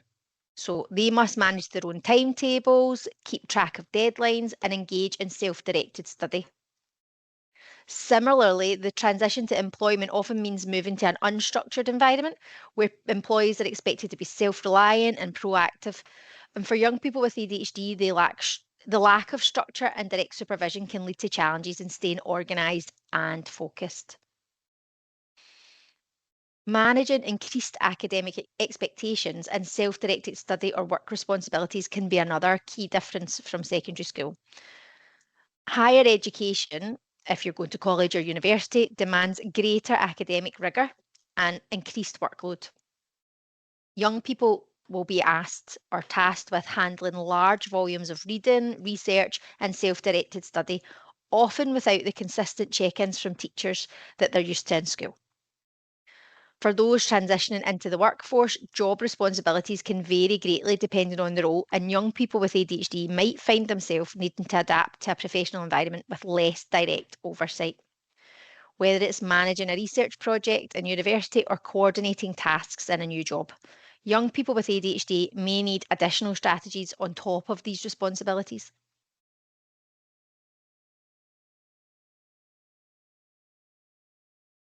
So adjusting to new social environments, workplaces and networks is also a key difference. So socially, the transition to higher education or employment can be challenging for young people with ADHD. So at college or uni, they may be navigating new friendships, working with unfamiliar peers, and in group projects, adjusting to different social norms. Likewise, transitioning to employment requires adapting to workplace culture and understanding professional etiquette. And working as part of a team in a potentially fast-paced environment. These social changes can be particularly tough for young people with ADHD who may struggle with social cues or forming new relationships. Navigating mental health and well-being in higher education or the workplace is also something that they may have to deal with. Most likely they will. And the demands of higher education, including academic pressure and social challenges, can exacerbate mental health issues such as anxiety or depression. For those entering the workforce, job-related stress and pressure to perform can similarly impact mental well-being. It's essential to recognise that young people with ADHD may experience heightened stress due to these new responsibilities and changes. Accessing mental health support, whether at college or within a workplace, is crucial to maintain well-being during these transitions. While each of these transitions presents unique challenges, the good news is that early preparation and the right strategies, young people can succeed in any of these environments. Now, Katie will walk us through how to prepare and plan for a successful transition, whether it's to higher education or employment.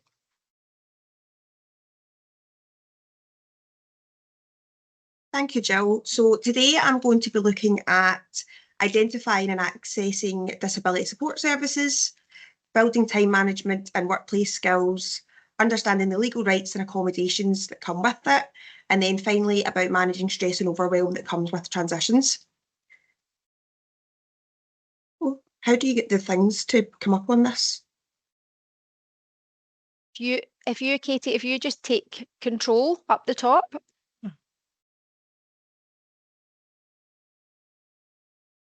Perfect. So let's start with the foundations. So support services, because as much as we'd love to believe that schools, universities and workplaces will just get it, when it comes to ADHD, the reality is if the support isn't actively sought out by the young person, then it's often not going to occur and doesn't happen. So your role as parents or guardians or whoever you may be is to guide them through the process before they need it. So let's face it, they'll probably think that they're never going to need it, whether they admit it or not, and more than likely the latter if they were anything like me when I was at that age, because there was no chance I was admitting anything was an issue. So for college and university students, there's things like the disability support hubs or bases, whatever it may be called. But there's a catch, all students must register for that. It's not automatic. And that's the same if they've came from school with a support plan or an HCP, they're still having to apply themselves. So the biggest support available would be looking at Disabled Students Allowance, which is DSA. That's something that can provide study skills for coaching, so help with organisation and time management. Then assistive technology for mind mapping or speech to text software. And then exam accommodation, so extra time, quiet spaces or lecture recordings. The application process for DSA differs across the UK, so it's worth checking the online process depending on the area you reside in. So I know in Scotland you would apply through SAS, which is I think the Scottish Awards Agency or the Students' Award Agency Scotland. And I think in England it's slightly different, so it will be different depending on the area, so it's always worth checking that so you know where to go. And then for any young people entering the workforce, the best workplace support available will be Access to Work. And that's a government-funded programme that can provide ADHD coaching to help with routines, focus and time management, task management software, specialised equipment such as ergonomic desks, chairs, noise-cancelling headphones, or anything else that's assessed as necessary or that would be beneficial for the person. The Access to Work assessments tend to be quite thorough. They look at all different areas and they might even be able to pinpoint or suggest things that you weren't even aware that you needed. So it's always a good way to move forward. Most employers don't even know Access to Work exists, so it's up to the young person themselves to apply for it. But even though they don't know it exists, it's for parents to kind of prompt them for this, and it's something I always speak about with children, young people and adults throughout my assessments with them, the importance and the help of looking at Access to Work. So what would the barriers be for the support services or for people accessing them? So we know they're out there, many young people won't use them, and this is the kind of top 3 barriers that I see personally within clinical practice. I don't think I need it. It's a lot of young people. I got through school without help, so I'll just be fine. And then I think it's kind of following on from what Jill had said, there's a complete different expectation of independent learning from college university's perspective or work comparison to what you're doing in school. You've no longer got teachers chasing you for homework. You've no longer got mum or dad prompting you to take things in and out your bag. So that's where it becomes a lot more difficult moving forward. So how would we kind of overcome or look at that barrier? We would reframe it, or that's what I would suggest. So framing support as a tool for success and not as a sign of weakness. You could ask them, would you take a driving test without lessons? So it's not always about looking at there's something wrong that's there. It's just about optimising what we've got and making sure we've got the easiest path to move forward. Another thing we often hear is I don't want to be labelled. So people worry about stigma, requesting accommodations will make them stand out. think to look at that from that perspective would be remind them that accommodations aren't anything about special treatment. They're about equal access. Without support, they're working twice as hard to keep up. A level playing field isn't a privilege, it's a right, and they should be on the level playing field moving forward. And the quicker we can get that in place, the easier it is for them for transitioning through. And then the third one, I don't know how to apply. And let's face it, filling out forms, gathering medical documentation and booking appointments is overwhelming generally. Never mind when you've got an ADHD brain which struggles with task initiation. So the likelihood is they'll just not do it. So we would say break it down into smaller tasks or chunking, making it clear small steps that are easy to follow. So things like booking a meeting with their HR or the university or college support services, gather the paperwork, fill out the forms together, because if it's left to themselves, it's going to sit there unfinished for weeks, or it'll just never get completed. And then apply early. The process takes time, and the quicker you can get the support into place, then the easier it's going to be for moving forward. The bottom line is universities or workplaces aren't going to chase down and offer the support. It's up to the young person to seek that out themselves. And it's just another tool that could either make or break their success in whatever avenue or juncture they're going from school.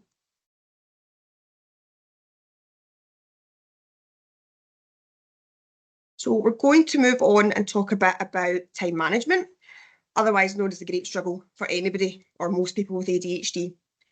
So school provides structure, like I've said, higher education and work don't. Moving into the independent learning can be a shock. And then how do you go about managing or helping a teen who already knows how to do everything? God help any of you out there that are trying to get that approach, because they already know how to do everything before you've even asked them. But it seems like it never ever gets done.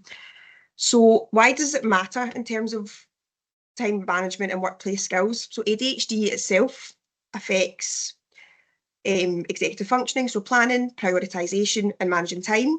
And without structure, procrastination, missed deadlines and last minute panic become the norm. So the goal is building self-sufficiency whilst ensuring the right supports are in place. Overcoming challenges with time, things like time blindness. I'll do it later. Many young people with ADHD struggle to accurately perceive time, leading to underestimating how long a task will take and overcommitting. The classic, I'll start in 5 minutes, turns into it's 3 hours later and nothing's been started or done yet. What kind of techniques or things can we do to help with that? So visual timers and alarms, whether it be countdown clocks, specific things that they enjoy. One I always suggest is the use of music. So they give themselves a song to do it. It's something they enjoy, it gets them up, moving, and they've got a deadline for finishing it. So it's sometimes that competitive streak, which we often see in ADHD, is something that's quite rife. In terms of overwhelming task paralysis, so where do I start? So large assignments, complex projects, or new work tasks can feel too big, and even when to begin with them becomes difficult. The brain sees a mountain instead of small steps, so it shuts down and just looks at something else completely, or something that they enjoy doing more. So techniques that I would suggest to help with that would be the 5-minute rule. So start something for 5 minutes and then momentum often follows, and to continue to kind of work through that. Checklist and mind map, so visually breaking things down into smaller, more easy steps. Or body doubling, so working alongside someone even virtually, and that can help them to stay on task. For prioritisation and planning struggles, everything feels urgent, so many struggle to determine what's urgent, these what can wait, leading to panic mode cramming. So we would look at the Eisenhower box, so categorising tasks urgent to non-urgent, important to not important, and then reverse scheduling, so planning backwards from a deadline, which can sound a bit odd, but doing it that way, you've got a clear end in sight and you're working your way towards it, so it can be an easier way to get things done. In terms of study and productivity strategies, so body doubling, like we've mentioned, can help with accountability, or joining accountability groups, which I know is probably becoming more common these days. Active study methods, so flashcards, summarising aloud, or teaching the concept to someone else can be helpful. Use captions on videos can enhance focus and retention. You'll often see people with ADHD with subtitles on the CV and think, why on earth have they got that on? But having that double processing attempt, so having it audio and visually, can always be helpful for retaining information. And then, as we've all just done in a little break there, movement-based learning. So walking around while listening to lectures or revising can help. It's always going to be helpful for symptom control overall, they're not feeling as restricted and contained. So having movement breaks or encouraging things like fidget toys can be helpful to help with studying. Now, for transitioning into work, instead of further education, time management is vital, but other core skills can make or break success in the workplace. So communication and self-advocacy. So asking or knowing how to ask for help is important. So being able to check in with managers of what's their expectations and clarifying that with them and getting feedback on that can always be important. So task prioritisation, so understanding what needs doing first and no organising their desk for 2 hours doesn't count as urgent. So we do need to remind them of that. Then problem solving, so thinking through challenges instead of panicking or avoiding tasks, and then managing stress and handling feedback is always going to be important for professional boundaries. So for your role as parents or guardians would be looking at role playing common workplace scenarios, whether that's practicing how to email a boss, handling a disagreement or asking for these accommodations. It's going to help them navigate their way through that. Encourage real life practice, whether that's volunteering, internships, or even managing household responsibilities.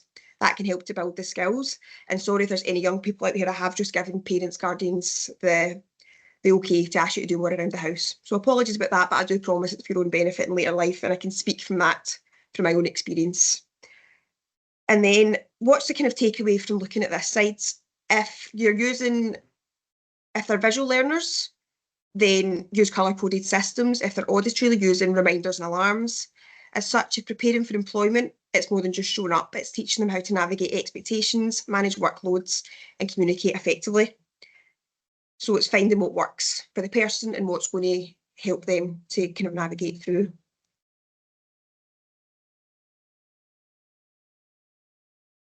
Now this is where it gets serious, and I don't know why MD gave me this part to do because I'm probably the least serious person in the office, but we're going to have a talk about legal rights and accommodations. So because we can't always wrap our young people up in cotton wool, we can make sure they get the support they're entitled to. The good news, there's laws in place to protect young people with ADHD. The bad news, again, is many of them don't know how to advocate for themselves unless we help them learn how to do so.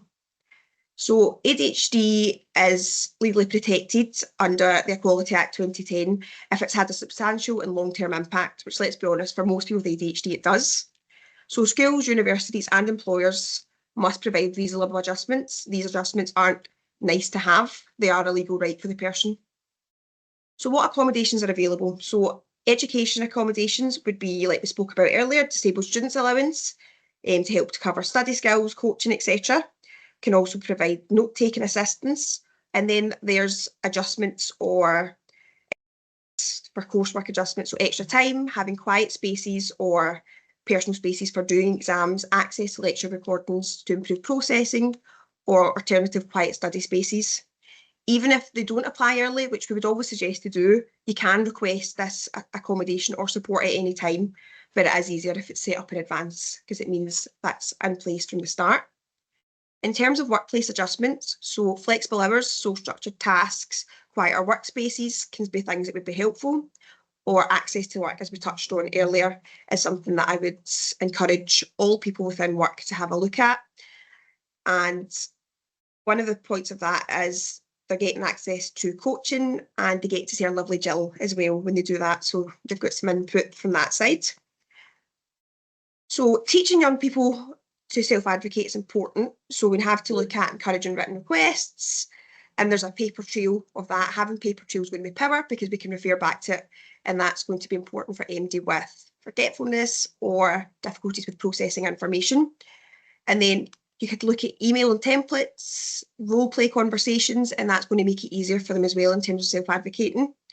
Understanding legal rights isn't just about protection, it's about ensuring the young people with ADHD get equal opportunities to thrive, helping them be proactive, because a little preparation can make a huge difference.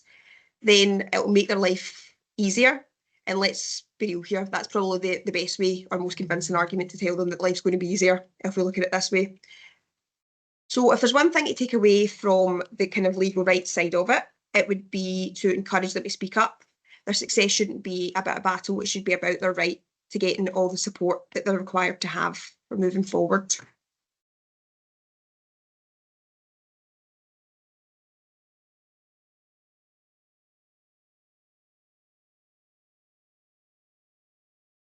So transitions come with stress, as I'm sure we're all very aware. Our goal here is not to eliminate it, but to help manage it. So whether it's moving to college, university, or starting a new job, people with ADHD face more than just logistical challenges. They're navigating increased academic or vocational expectations, emotional and social shifts, life skills overloads, such as managing finances, independent living and decision making, and executive functioning challenges with prioritisation, time management, and regulating emotions become more difficult. So in terms of why that happens, so ADHD affects planning, impulse control, organisation, which can then amplify stress. Emotional dysregulation can come from small setbacks feeling 10 times bigger, leading to frustration and burnout. Hyperfocus via avoidance. Some dive into one task obsessively and ignore everything else, while others just shut down completely. And then we've got rejection sensitivity. So a fear of criticism or failure can make them avoid new experiences or opportunities. Some of the practical strategies that I would suggest to manage these daily stresses would be creating a buffer zone. So between transitions, rushing from one task to another, causing a cognitive overload. Encourage planned breaks, even 5 to 10 minutes of movement, deep breathing, or stepping outside can help to reset focus. Flexible routines. Structure helps, but rigid schedules can feel suffocating. So time block all the essentials, meals, study, work, but allow some wiggle room for the ADHD moments. We're all only human, and we need to have a bit of ourselves moving through it as well. The 2-minute rule. So if tasks take under 2 minutes, you do it now. Small wins reduce the task paralysis, making bigger tasks seem less daunting. Then body doubling, like we've already touched on earlier, and then externalising mental clutter. So the ADHD brain holds so much information at once, leading to overwhelm. So I always or often describe it a bit like a really messy library, and the librarian's unable to find the information they're looking for when they're looking for that book, because there's just so much going on that it becomes too much and they just shut down completely from it. So brain dumping tasks onto a whiteboard, an app, post-it notes, audio recordings, anything at all that's a system that helps them get that information out their heads is going to be helpful. If we look at emotional regulation and managing ADHD, anxiety and burnout, pause before reacting, ask, is this a fact or a feeling? Movement resets stress levels, so like we spoke on just a minute ago. Physical movement reduces cortisol, which is the stress hormone, and helps the ADHD brain regulate emotions faster. So walking, stretching, or 5-minute dance breaks, whatever the person or young person likes, then it's going to be important to encourage them to continue to do so. Name it to tame it. So I know Jill spoke about this earlier in terms of emotions.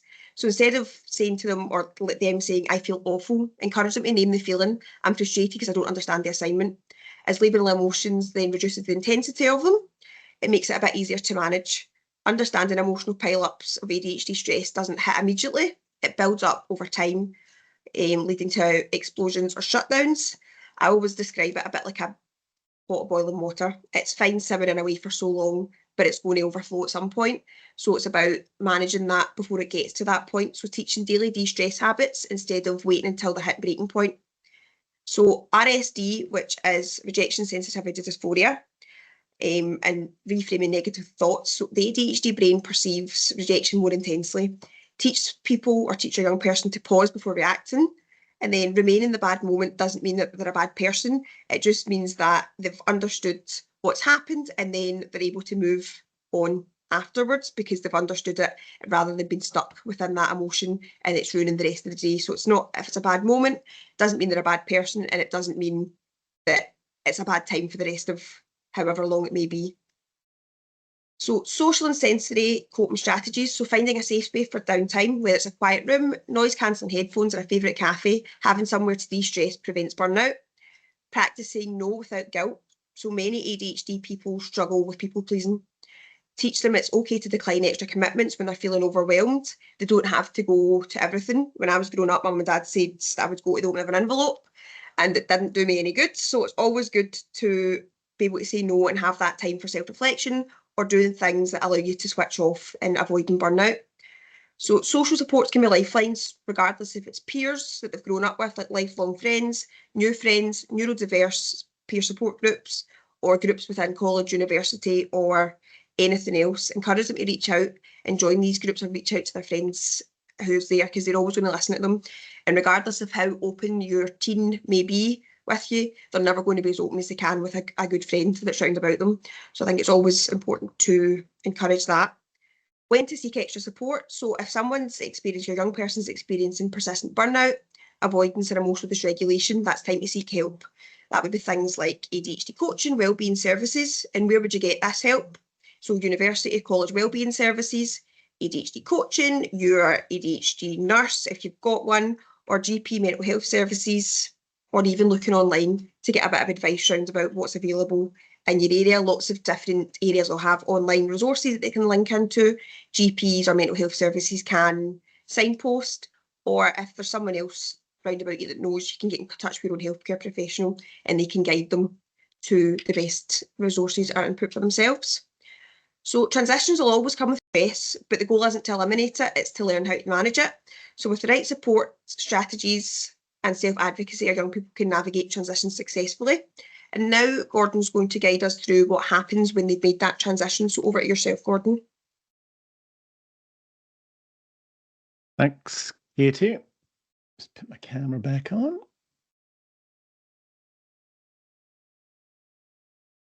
So now let me take control.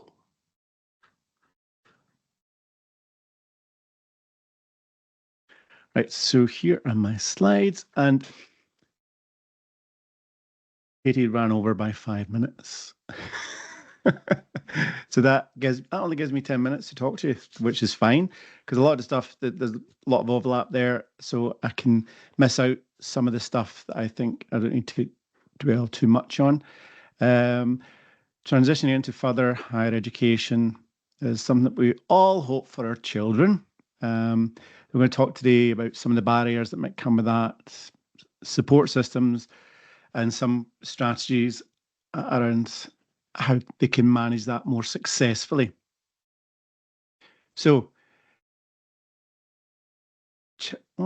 education, higher edu. So education's missing there, sorry about that. Yeah, so when our children, they go from primary school to high school to adult life, they take with them more autonomy and more independence with each step of the way. And as they get further down the line, that kind of grows until the point where they become independent adults. And with that, it brings its own challenges. Oh, jumped a slide there. Brings its own challenges. And if they don't learn life skills along the way, then they're probably going to struggle with each of these transitions. So, yeah, I don't need to talk about that because that was covered in great depth. Reasonable adjustments. And I think that's the kind of theme that's come up throughout this morning, is that we don't need to make big changes for children, for teenagers, for adults. Sometimes it's the smallest things that will make the biggest difference, but understanding the true nature and course of neurodiversity is probably the biggest thing in a teacher's toolbox that will help them, with a child achieve the results that their ability suggests that they should get. Within the environment of university, universities need to adapt their physical environments and attitudes to better support neurodiverse students. We've already heard that when you go from primary school, where you sit in the same seat, you're in the same class, you've got the same teacher, same friends, same environment all around you for a whole year, and then you only have to make an adjustment the next year to a similar setup. It's like completely different stratosphere when you go to high school, but again, another level when you go to university. Much bigger environment, many more subjects, many more lectures you need to go to, many more people. It's like universities themselves or colleges, they're almost like a village or a town in themselves. And I worked in Stirling for about 6 years, and even I felt overwhelmed and quite daunted about how do I get here? How do I get to the other, what corridor? And if you don't know that stuff, you could just get blinded very quickly and go into this kind of panic mode and just not bother turning up. And there was a few days that I didn't. just because, and that was me working there. So I can imagine what it's going to be like for students. So we need to create that sort of neurodiverse friendly spaces. Many students who've got ADHD or autism, they've got lots of sensory sensitivities and will struggle with environments that will overstimulate them. And now these environments might seem fairly straightforward or pretty quiet and peaceful to the onlooker or to neurotypical folk, but maybe for someone who's neurodiverse, it could be the smallest thing that's impacting on their ability to focus to what's actually they're being taught. So it's just being more mindful of that, whether it's a fan on or outside noises or a light. We know this, that these big lights in these big rooms can be problematic for people who are neurodiverse. So creating that quiet area that they can go and study. And they don't necessarily need to go to every single lecture. Now, those of us who are neurotypical, I will say I'm neurotypical, others may not, but if you think, right, what's going to help you with your studies? What's going to help you get the best results in your studies? Well, see if you go to every single lecture, you're probably going to do much better by that. That's not necessarily the case, because it may be that person who's neurodiverse is in that environment and they're not able to process any information because of their ADHD, because of their autism. They just can't plug themselves into that. And interestingly, Jill and I did an assessment last week of a young woman who said something really eye-opening. She said, I never went to a single lecture and I got a first class degree. Is that really? Why is that? She said, because I knew if I went to any of the lectures, I would not take one bit in because I'd be overstimulated, stressed, and it would be more likely for me to not pass my degree. It would be more likely for me to just withdraw from the program. The more lectures I went to, the more likely that would happen. So she didn't go to any, and the university gave her a hard time. And I spoke to her the other day about this, and they made life difficult for her, but she stuck to her guns, and that is just the way she rolled with it. People with ADHD or who are autistic have their own unique learning styles, and we would always say in our service that whatever works for you, even if it's not well researched, what's the evidence of that, Gordon? Well, I don't know, but it seems to work for this person and they're getting results from that. So let them just roll with it and see where it takes them. So we need to be flexible. We always ask people who are neurodiverse to be more flexible because they're often inflexible. But if we're not flexible with them, then how do we expect them to actually get results? So sensory friendly rooms is something to consider. Alternative exam rooms doesn't need to be in a big room with like 300 people because I think that would be difficult for most of us. But certainly for somebody who's neurodiverse, that is going to be really, really problematic.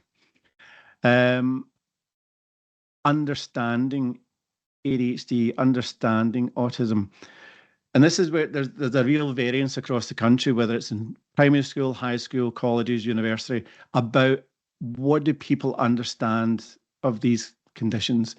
And the better the lecturer, the better the teacher understands ADHD and autism, the better it is they're going to do a good job by the student who's in front of them. If they don't know much about it, they may be much more judgmental, and they may actually put blockers in place just because of the approach that they think's right. So we need to be aware of the environment that people are in. How do I move my slides along? Oh, there we go. Yes. So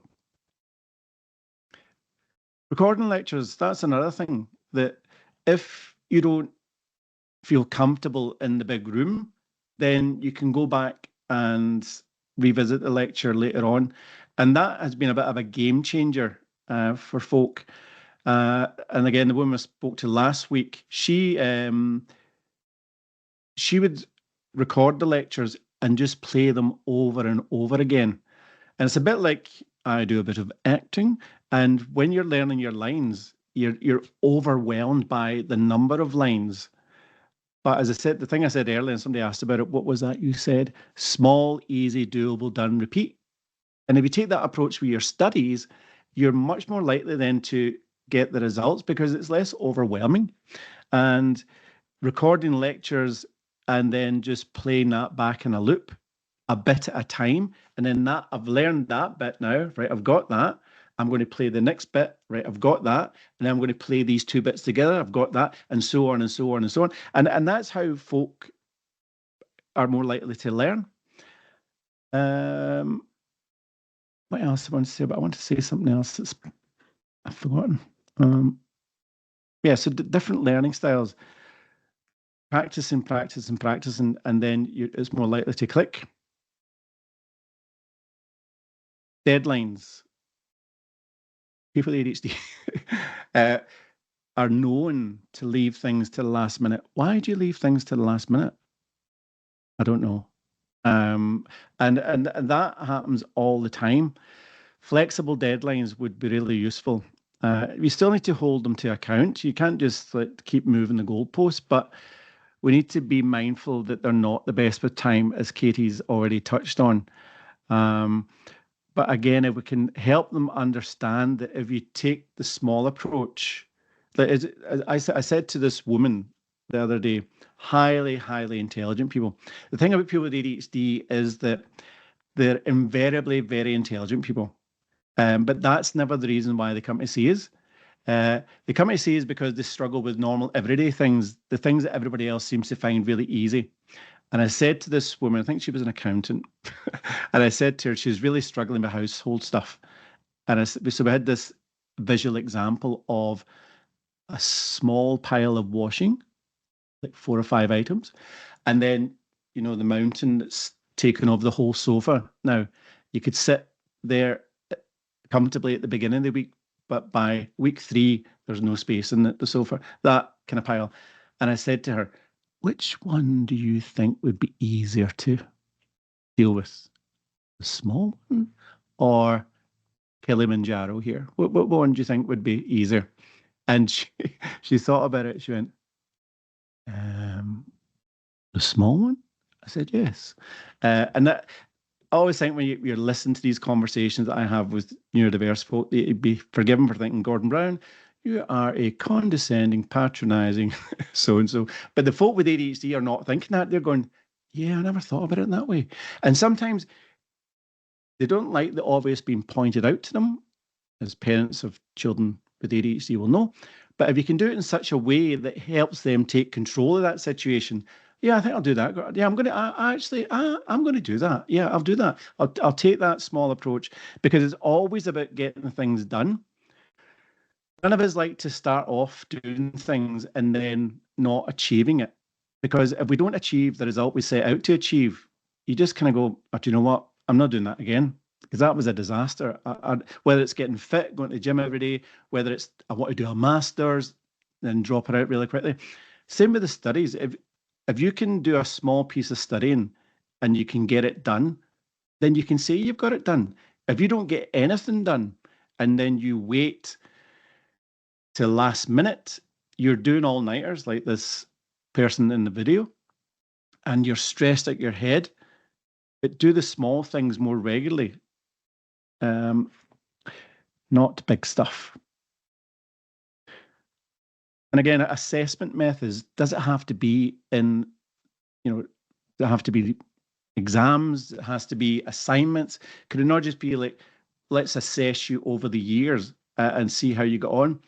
And the people who struck gold during lockdown were, pupils who were due to sit in Scotland Nat 5s, in England O-levels. O-levels? Is it not what they're called? No, they're not called that. What are they? No, don't tell me later. Hires, whatever. And then they were actually, they didn't sit exams. They just got assessed on the work they did over the year. So if you were neurodiverse during that time, you'd struck gold, because it's actually the work I've done. But sometimes in an exam situation, your ADHD, your autism might get the better of you, and you can't, apply what is inherently your ability to that situation because you're just so overwhelmed. So judging people, assessing people over the course of the year is probably a better way of understanding, what are they actually capable of. Katie's already mentioned this stuff, learning materials. There's a ton of it out there. And it's all about making it as easy as possible. That's my mantra. People are sick of me saying that stuff. Let's make it as easy as possible. Because if there was ever a group of people who are really good at making it very difficult for themselves, who might that be? It's people who are neurodiverse. Why do you make it so difficult for yourself? Why can't you make it easier? Here's some learning stuff you can use. Here's a project management system you can use. They're often very good at the beginning of a semester where they get their notepads, they get their Post-its, their highlighters, all their pens, and they feel really good about that. And then within about a week, they can't find any of it. And sometimes if you have too much stuff, even if it's well-intentioned, it can go south very quickly. So having something that's reliable, and again, don't have hundreds of things. Don't have like, I've got a diary, but I've got a backup reminders. I've got a project management system. I set alarms on my phone. It's just too much. So small things are more likely to make the biggest difference. And the technology stuff, there's an abundance of it out there. I didn't mean to write teach to text to speech. I meant to say speech to text, because many people who are neurodiverse struggle with that typing, taking information in here and then, from a board or from a lecture, trying to process it and then try to write it down. It's very difficult. There's apps you can get, whether it's an iPad, where you can take a bullet point and then you could click and it will just start to record the lecture. And then later on, it will transcribe the lecture. And then you can go back to doing that thing I said earlier, small, easy doable. You start to read it, and you start to process it and take it in yourself. There's mind mapping tools, organizational apps. We use project management systems at work, and as much as we don't like them, is that right, team? We know that it keeps us right. It keeps us right. If we don't write things down, if we don't store them somewhere, then things are going to slide quite quickly. Now, how am I doing for time? Oh, the thing about, see, when you go on last, you can take as long as you want. It's fine. As long as everybody else sticks to time, it's all right. Now, when our job as parents, right, is to train our children, not like puppies. Well, in some ways probably, but if we don't train them when they're in primary school, the primary school years, what do we expect from children who are in their primary school years? Right, okay, they can do this, that's great. So they can do that now, right, great. So when they go to high school, they should manage that fine, yeah. But what happens when they don't learn the life skills in primary school and we send them off to high school? What happens then? And we see this all the time in the clinic. Children who are, those ones at 16, 17, 18, and you turn to the parents and say, do you ever ask them to go to the shops to get bread and milk? And the parents look at one another and go, no, wait, we've never actually asked them that. What? And I say, well, why have you never asked them? I don't really know. Why haven't I? So just in your brain, you're just, well, if I send them to the shops, they're not going to come back with what I sent them for, or I'm not going to see them for the rest of the day. So, and again, come back to small, easy, doable. Take them to the shop first. We need to teach life skills along the way, particularly for people who are bright and intelligent. Never, ever, ever, ever make an assumption that, oh, you get all A's in your hires. How many hires did you get? 5 hires. That is amazing. So that means you'll be able to take the bins out now, won't it? No, it won't. That means you can open your mail now. No, I've never done that, Gordon. And if you don't learn the life skills, these are the things when you get to university, when you get to college, when you get to independent living, these are the things that are going to trip you up. There was a young guy who came from, he was at St. Andrews University studying medicine. I've told this story many, many times. And both his parents brought him to an assessment. They were both doctors. And he'd been in St Andrews studying medicine for about 10 months. And I asked him a question. With hindsight, it's probably a bit unfair, but I asked him anyway. I said to him, when you were at home living with your parents, did you have your own bedroom? He went, yes, I had my own bedroom. And when you were at home with your own bedroom, how often did you change your bed sheets? And this is what he did. Turned to his mum. Mum, how often did you change my bed sheets? Every 3 weeks or so. And so you've been in St Andrews now, what is it, 10 months? He said yes. In the 10 months you've been there, how often have you changed your bed sheets? What do you mean? I'm just wondering how many times you've changed your bed sheets. And this is what he did.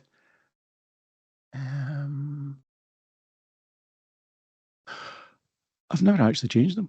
And so his parents were mortified. But that's an example of someone who's not learned that life skill when they're younger. They've made that transition. They've made the next transition. They're going to become a doctor. Amazing. But he doesn't change his bed sheets. He doesn't take the bins out. He doesn't put his clothes away. All that stuff. So that's where parents come in.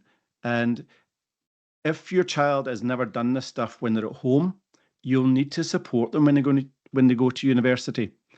And I mean, with my own son, I saw that coming a million miles off. He went to Cambridge. He was a young guy who didn't do well at primary school, hated it. Didn't do very much at high school, didn't like that either. He got to 5th year and he went, actually, this is all right now. It took him a wee while to get there, and he developed an interest in writing. So he did a course at Strathclyde University over the summer that got him into Glasgow College, and he went and he lived in halls in Glasgow City College, spent a year there, and then a couple of years ago, he went down to Cambridge where he got his degree in creative writing, and he's now going off to do his master's. And so there's different routes to get, these transitions. And as I said along, it's about finding your learning style. He was never somebody who would go to lectures. He found his own way, whether it's watching video, generating an interest from him, and then he would go off. If you can generate an interest in something, it's more likely then to help you navigate the boring parts of that. But I went down to Cambridge to help him move. Oh my. And it hit me like a tornado that we didn't give him those life skills. And so we just assumed, yeah, he's doing really well now. He's going to do a master's. But when you went down, like, his flat was like a crime scene. I was tempted to ask where the yellow tape was so I could put it round the place so nobody could enter till the police got there.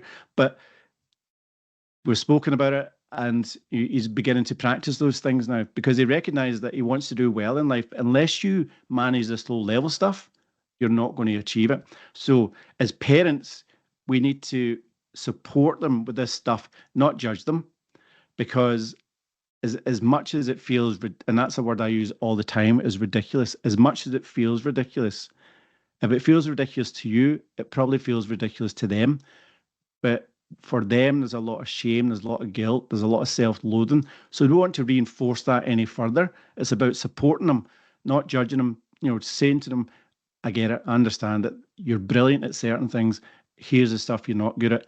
I'm actually going to help you with this. I'm going to help you with it because I know if I help you with it and, just nudge you along, then you're eventually going to get there. There's no rush. You're here for a long time, but you need to begin to practice it. So don't assume that when they leave the home, that they're going to manage on their own. If we can train them from as early as possible, equip them with the life skills that help them manage transitions, then at some point as parents, you will eventually get your life back. No, you will see them grow up to be well-adjusted adults who will achieve amazing things in life and manage transitions independently as they move forward. Right. So thanks for that. Did I overrun? Yeah, I think we should revisit the time management section add-on for you, Gordon. Katie, that's unfair. Right, sorry about that. I overran. You should have said, because I was just in the flow. Sorry. Right. So I'm doing this bit as well, aren't I? Right. So any questions about Katie's amazing presentation and my, whatever that was? Let me see. Questions. I don't know There's if you one can there see from the one, Emma, I Gordon. think. Yeah. I can see them. Somebody's having to drop off their child. Is there a way we can put ourselves in the shoes of someone with ADHD, which would help us to understand how their brain processes and responds differently to someone without ADHD when given a task when they are in a specific situation? I think that the thing that I was saying there is that if something looks easy for you, if something looks routine, straightforward, simple, just assume that that is the most difficult for someone with ADHD. And if you think of that, then that will give you some insight into what it's like to be in their shoes.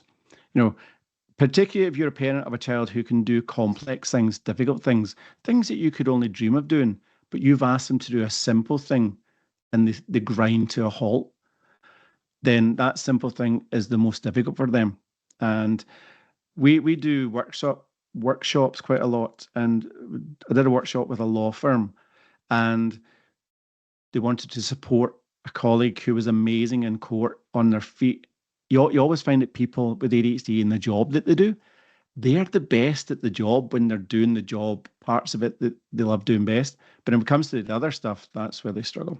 And I just said to these lawyers that if you just say to the person that you now understand that straightforward routine things, simple stuff for them is the most difficult for you, then for that person with ADHD, that would mean the world to them that you've told them that you have some insight into what it's like to walk in their shoes.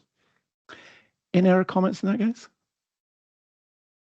No, I think you covered it well. I think just understanding that these things don't provide any dopamine, which is what somebody with ADHD is seeking, then it's not going to enthrall them to get up and do these things. It's going to be even more difficult. So if you look at it from that perspective, that helps. Or if you can try and reframe it for them with something that's maybe a reward at the end of it, that can maybe make it a bit easier for them to process through.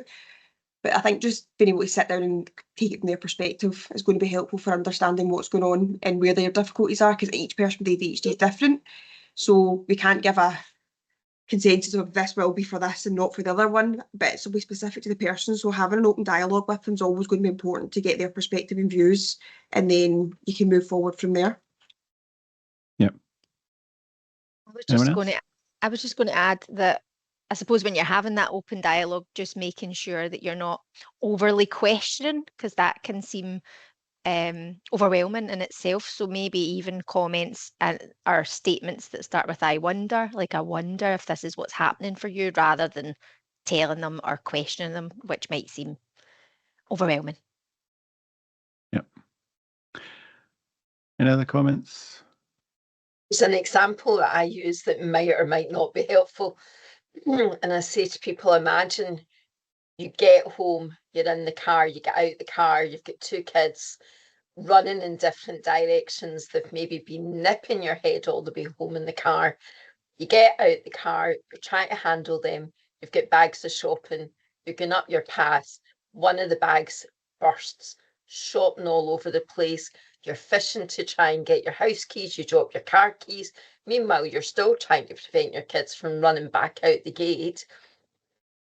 It's absolute overwhelm. The phone goes, you pick up your phone, and for the sake of this example, it's bad news. Did you hear? Somebody who doesn't have ADHD can immediately focus. They can block out what's going around them, still be mindful of it, but they're able to concentrate totally on that phone call and maybe say, I'll phone you back in 5 minutes or whatever. From my understanding and speaking to people and working with people with ADHD, it's the bit that they find very difficult to do. So instead of being able to tackle things it's overwhelmed and they're unable to tackle things. You know, that old saying, you can't see the wood for the trees. So I don't know if that's helpful, but that is how I sometimes imagine it and sometimes describe it for parents and carers of a child with ADHD. Thanks, That's Val. all. Thank you. I can't see any. Are there any more questions there that I can't see? Yeah, there's one about, can strategies like CBT and all the practical suggestions you provided this morning be successful without any medication?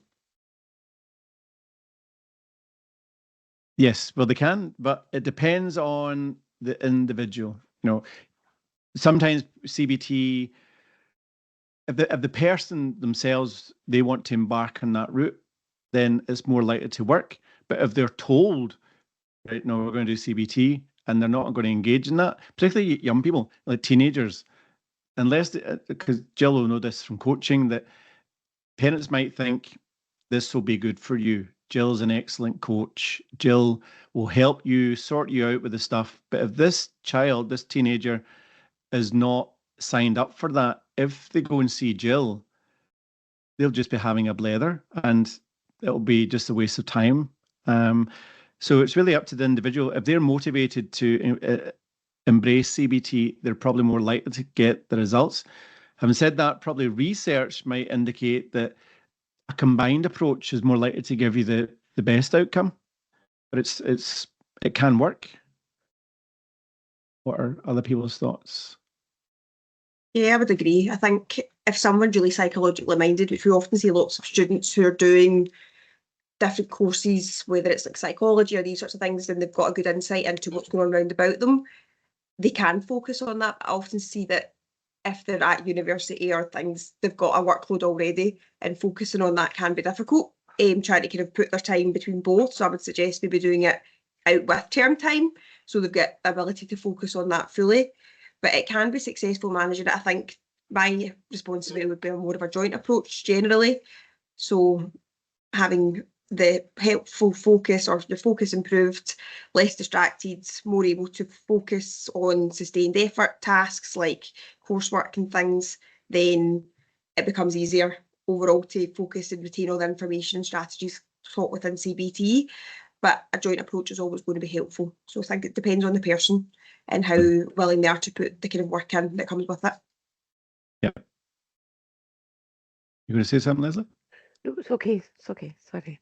Perfect answer, Katie. I think Emma's asked that question. I think, Emma, another way of thinking about that is, and we do this a lot with our patients, is medication going to be the thing that's going to do everything for me? And well, the answer to that is an absolute no, it's not. You can't say to that wee tablet in the morning, do you mind putting my clothes away? Because it's not going to do. If you do find a tablet that does that, well, you let me know. But you need to practice things. And many a time I've seen a parent whose child's started medication and it's weeks down the line, and they come to a review and they say, that medicine's not working at all. I said, what makes you say that? I've asked him for about 3 weeks now to tidy his room, and it's still a tip. And has he ever tidied his room? No, but that's not the point. This medicine should help you concentrate. Well, he can concentrate, but if he's never done that, then he needs to be shown the ropes. And again, it's small, easy, doable, done, repeat.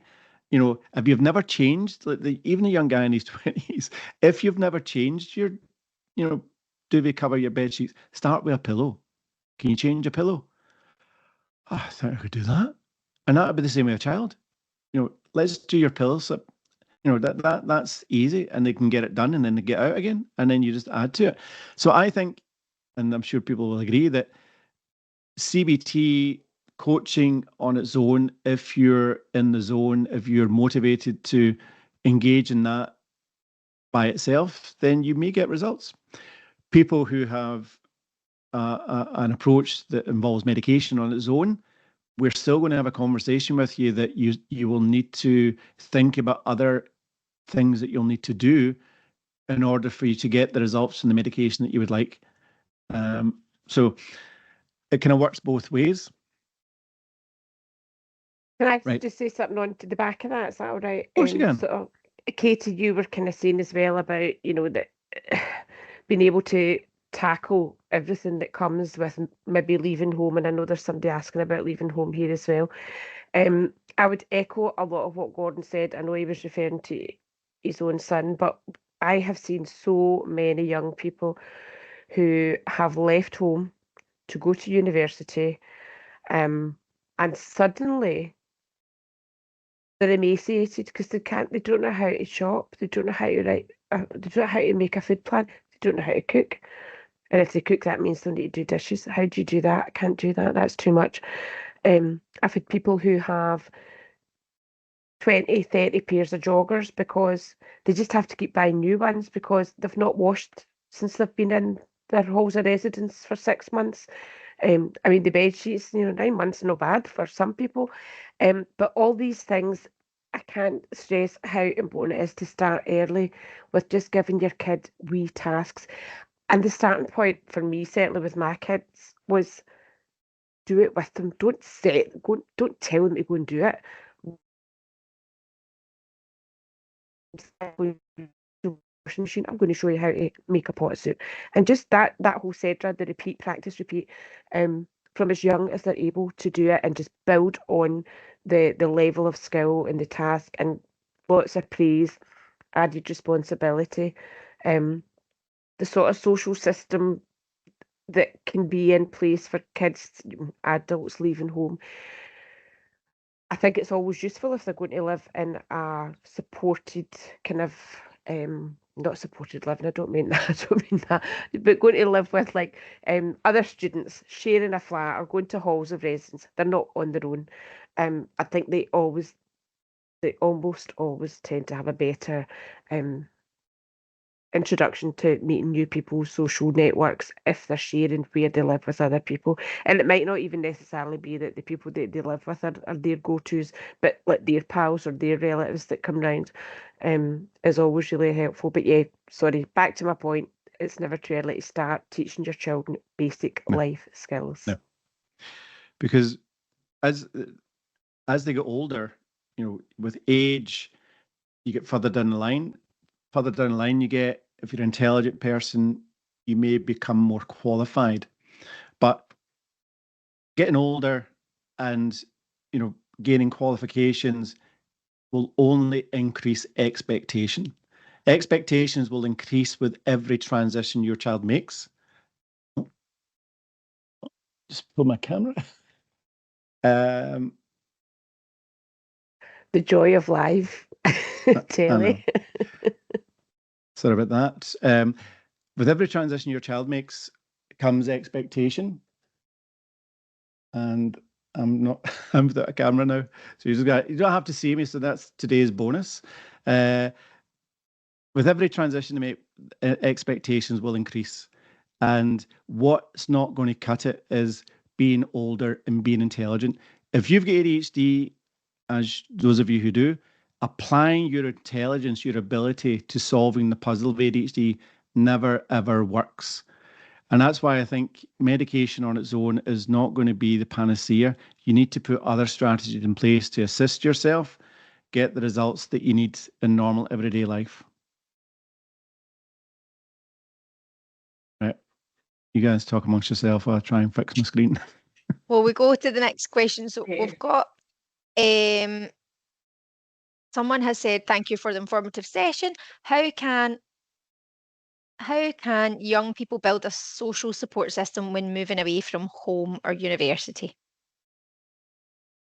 So I suppose I'll start by saying, going back to that kind of emotion coaching approach to parenting, being able to sort of help them label their emotions. Are they feeling worried about leaving home? Are they worried about friendships? Are they feeling lonely? Being able to get them to kind of assert themselves and say, I feel lonely because I don't have my friend from school, that's going to accompany me to uni. And then listening and validating, yeah, that is a time that's going to bring up lots of worries and concerns as a first. So being really empathetic with, yeah, this is a big change and there's going to be maybe unfamiliar people, unfamiliar surroundings. And I would start with that before moving into kind of encouraging them to kind of, I suppose, go with their interests. Have they got any interests? Are they already part of a club that uni might have, or an organisation that they go to whilst they're at secondary school, that they can maybe see if there's connections with the university or even the workplace, or when they're talking to someone new, that they can drop it in, that's the sort of thing they like doing. What do you like doing? Does anyone else have anything that they want to add? Yeah, I think adding that, Jill, like freshers weeks and things that they all do, isn't it? That's a lot about meeting people, and it's not just freshers week for people to go out and get drunk. There is about making kind of connections. A lot of people will be in the same boat of they're moving to a university or college and don't know anyone else. So it's daunting for a lot of people. It's even worse for neurodiverse folk in terms of communication and understanding of relationships and things. But I think reminding them that lots of people will be in the same boat, and there's ways of managing it through like freshers weeks or through the activities and clubs. There will be different opportunities. And it's not something that's maybe going to happen in the first day or so. It might take a bit longer, and that's okay as well. It's just about kind of persevering with it until you find the right friends. You don't want them to fall into a friendship where it's maybe not the healthiest of friendships or relationships because it was easy. So it's about having those boundaries and having those conversations and discussions about it as well prior. Can I just add, also on a practical basis, helpful to look at the university and find out what they already have in place, because your son or daughter will not be the first person that has gone where they're going to university, out with their area, away from their established peer group and away from home and family. So it could be helpful to look on the university's website and start to see what they're already making available. And like we spoke about the transition from primary to secondary, what do universities offer for young people that are going there that might help them to settle in? I know it's very easy for us to talk within the confines of this meeting or this session about it.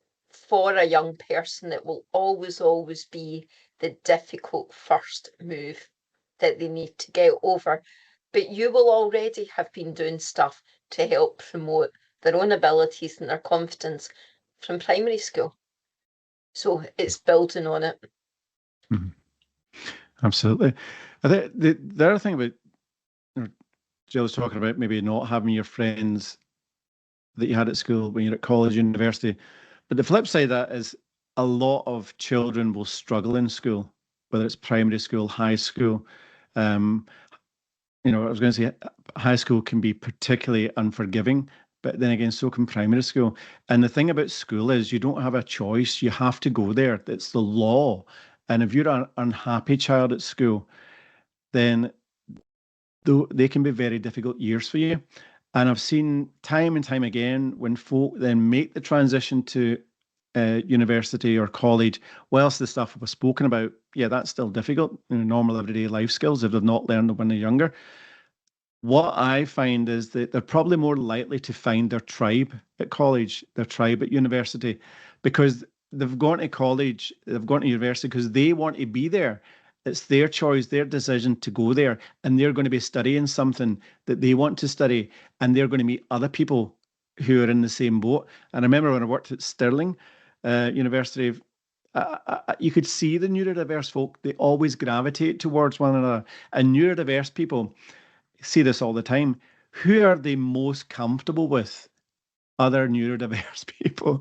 And we were talking about emotions the other day to someone, and they're much happier expressing their emotions to other neurodiverse people because they're able to say what they want. They're very clear, they're very black and white about it, and they don't have to tiptoe around emotions. And I think that's another factor for people who are neurodiverse gravitating towards other people who are neurodiverse, and within further and higher education, they're more likely to find these people there.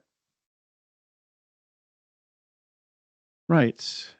I think we've got one more question by the looks of it. Yeah, I think there's one from Stu. Any tips for helping them to manage taking their own medication in preparation for later years? Katie? Me? Any thoughts on that? Did you say me? I suppose promoting independence in it, managing their own medication and treatment, having a frank discussion around what the medication's there for, what it helps with, and that can be a motivator, like an internal motivator for continuing it, or reflected back on where the difficulties are or where they have been before, so that's something we're trying to avoid. This is why we're using this medication. And then looking at reminders, prompts. You can get apps on your phone that give you several reminders to take medications if it's about being forgetful, or you can even just put it on your calendar through Alexa, these sorts of things, to be kind of visual or audio reminders and prompts for doing it. But I think the biggest thing is about having them buying into why they're on the medication and the benefit it's having for them, because if they're not, then they're not going to continue taking it. Sometimes they'll take a break from it and then they're immediately back on it because they think, well, actually, it was doing a lot more than I ever thought it was. And sometimes they're not. There's maybe other things going on. They don't want to take medication, but they can go back to it at a later date if they want to. That's the thing about the medication. It's a long time of people coming back and forward with doing it, stopping it, go back on it again, depending on their life and what they're trying to manage. So there's not a, once you stop it, you can't ever go back on it again.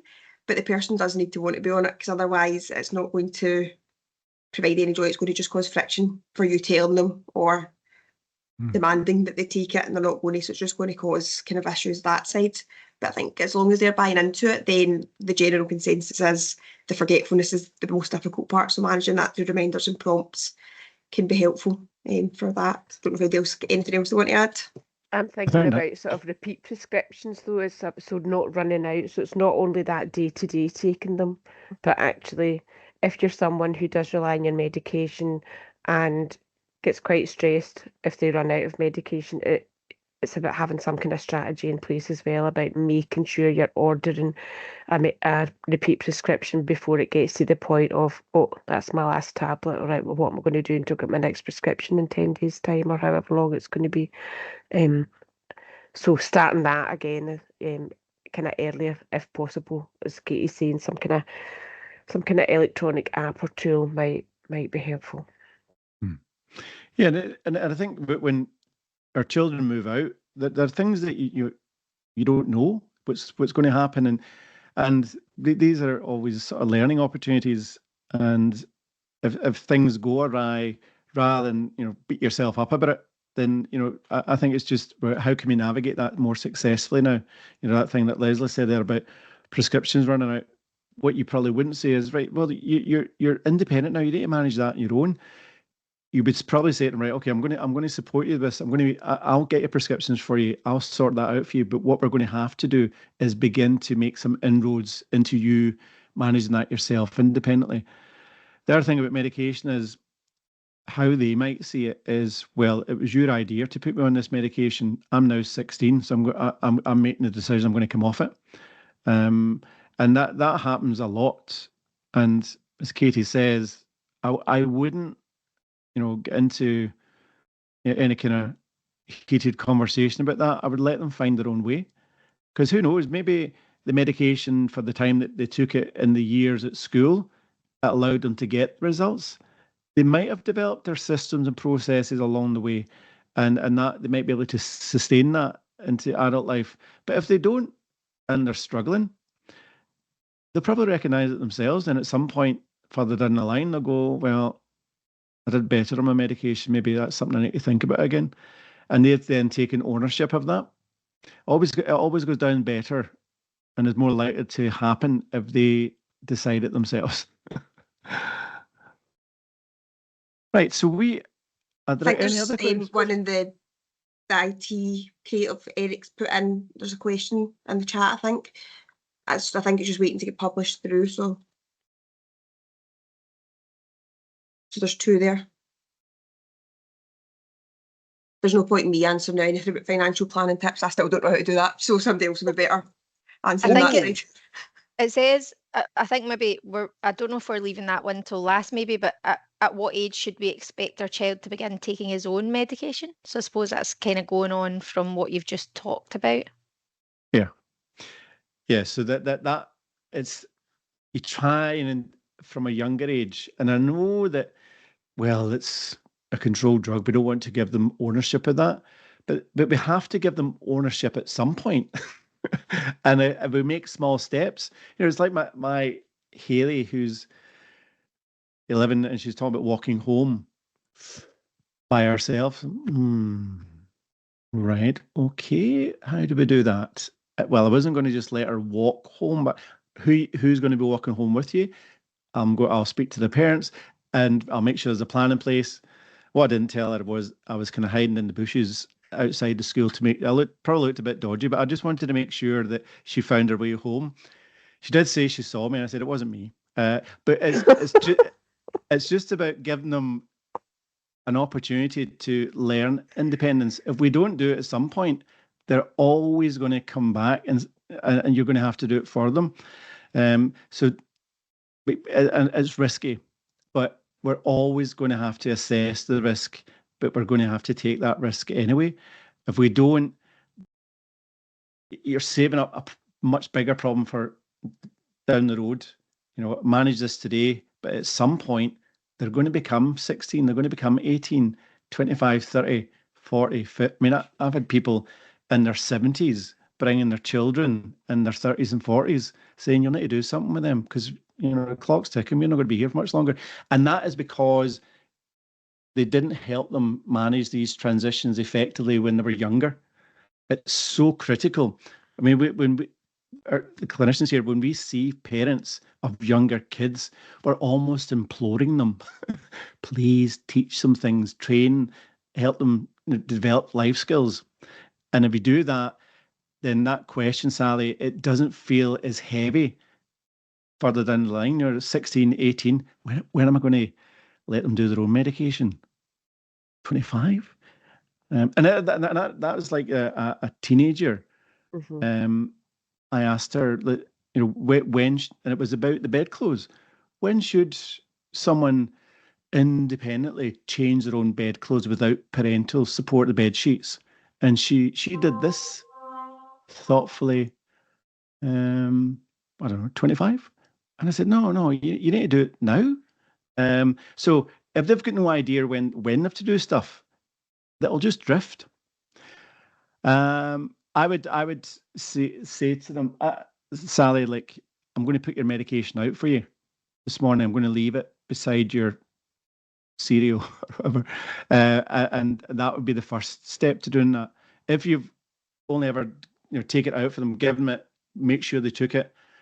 That would be the first step, and then once they're comfortable with that, you would add to it and add to it and add to it. Right, you go and get your medication. Right, you take it out. Right, you drink it, and then once you're comfortable with that, right, go and get your medicine. I'll see you downstairs, and that those are the incremental steps you take. Small, easy, doable. Done. Repeat. And just sorry, just about that, Gordon. So Sally's can ask about what age, and I think there isn't an age. It's about age and stage as well. What stage is your child at, and you would know that better. About when they might be ready to, as Gordon's saying, to start that, just slow steps of taking on that responsibility. Just one more question. The last one. That's thanks, Jill, Gordon, Val, Katie, and Lesley. In your opinion, what are some financial planning tips for young adults to managing their own money for the first time? I'm out for this. I'll leave this to you, so there's no chance. I heard something the other day. It was a patient, because I asked the question about how to manage their finances. And she told me something very interesting. There's a bank, now I can't remember the name of it. It'll be Monzo. Monzo, that's the one. It allows you to put your money in different pots. Yeah. And she was telling me that different... I've got a pot for this, a pot for that, a pot for my fuel, a pot for my mortgage, a pot. And I thought, well, that's amazing. That is just genius, because again, it's all about visual stuff for people with ADHD. If you go to your bank, you just see money, and you don't, and then you see the money going down. Where is it going? But separating it out into these pots, I just think that was brilliant.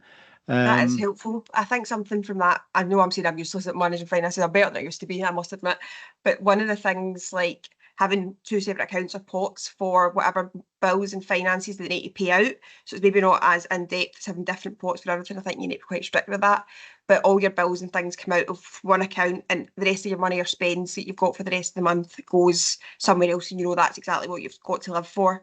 over it. It means all your bills and things are paid. And any of the luxuries, if you spend your money, then you've got no money for luxuries, but you'll have all your basics.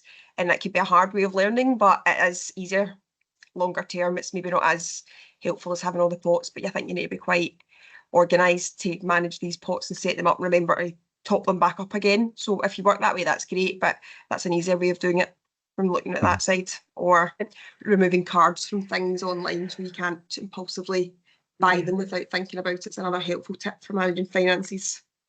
But even primary school, though, you can, they get like the Go Henry card. I think there's other ones as well now, but I've used that with young people.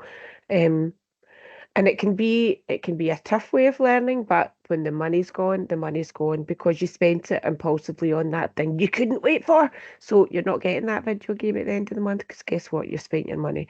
And there is a wee bit of that kind of tough love stuff, but it is tough love, as they say. So, yeah. But I think that the earlier you get in there with that stuff, because there's two things there, Katie's touched on them, your impulsivity with your emotions. And ask anyone with ADHD, whether they're 6 or 7 or 67, when you make your mind up that you want something, when would you like that thing? When would I like it, Gordon? I want it now. And how much of it do you want now? How much do I want? I want it all, Gordon. And so that brings with it its own risk. And if something lights up your brain, as I keep saying, like the 4th of July, I say to adults now, if something lights your brain up like the 4th of July too brightly, too quickly, you must press the pause button. Because if you don't, and there's a financial aspect to it, you might find yourself in bother. And I think that's the theme here. Transitions, we need to get the transitions right. Or what happens before the transition. That's it. We need to get what happens before the transition right. Is everything ticked that needs to be ticked that will allow this transition to go the way we want it to? If there are boxes there that are not ticked, then you need to be prepared. I would, where it's difficult for parents of children with ADHD is it invariably feels like you put it's 1 step forward and 3 steps back. I jokingly will say to parents, well, if you take that approach, they will eventually get there. They'll eventually, sail off into the sunset to well-adjusted adults who achieve great things in life. And obviously you'll find yourself in a nursing home much sooner than you would like. But as long as they're fine, then that's all that matters.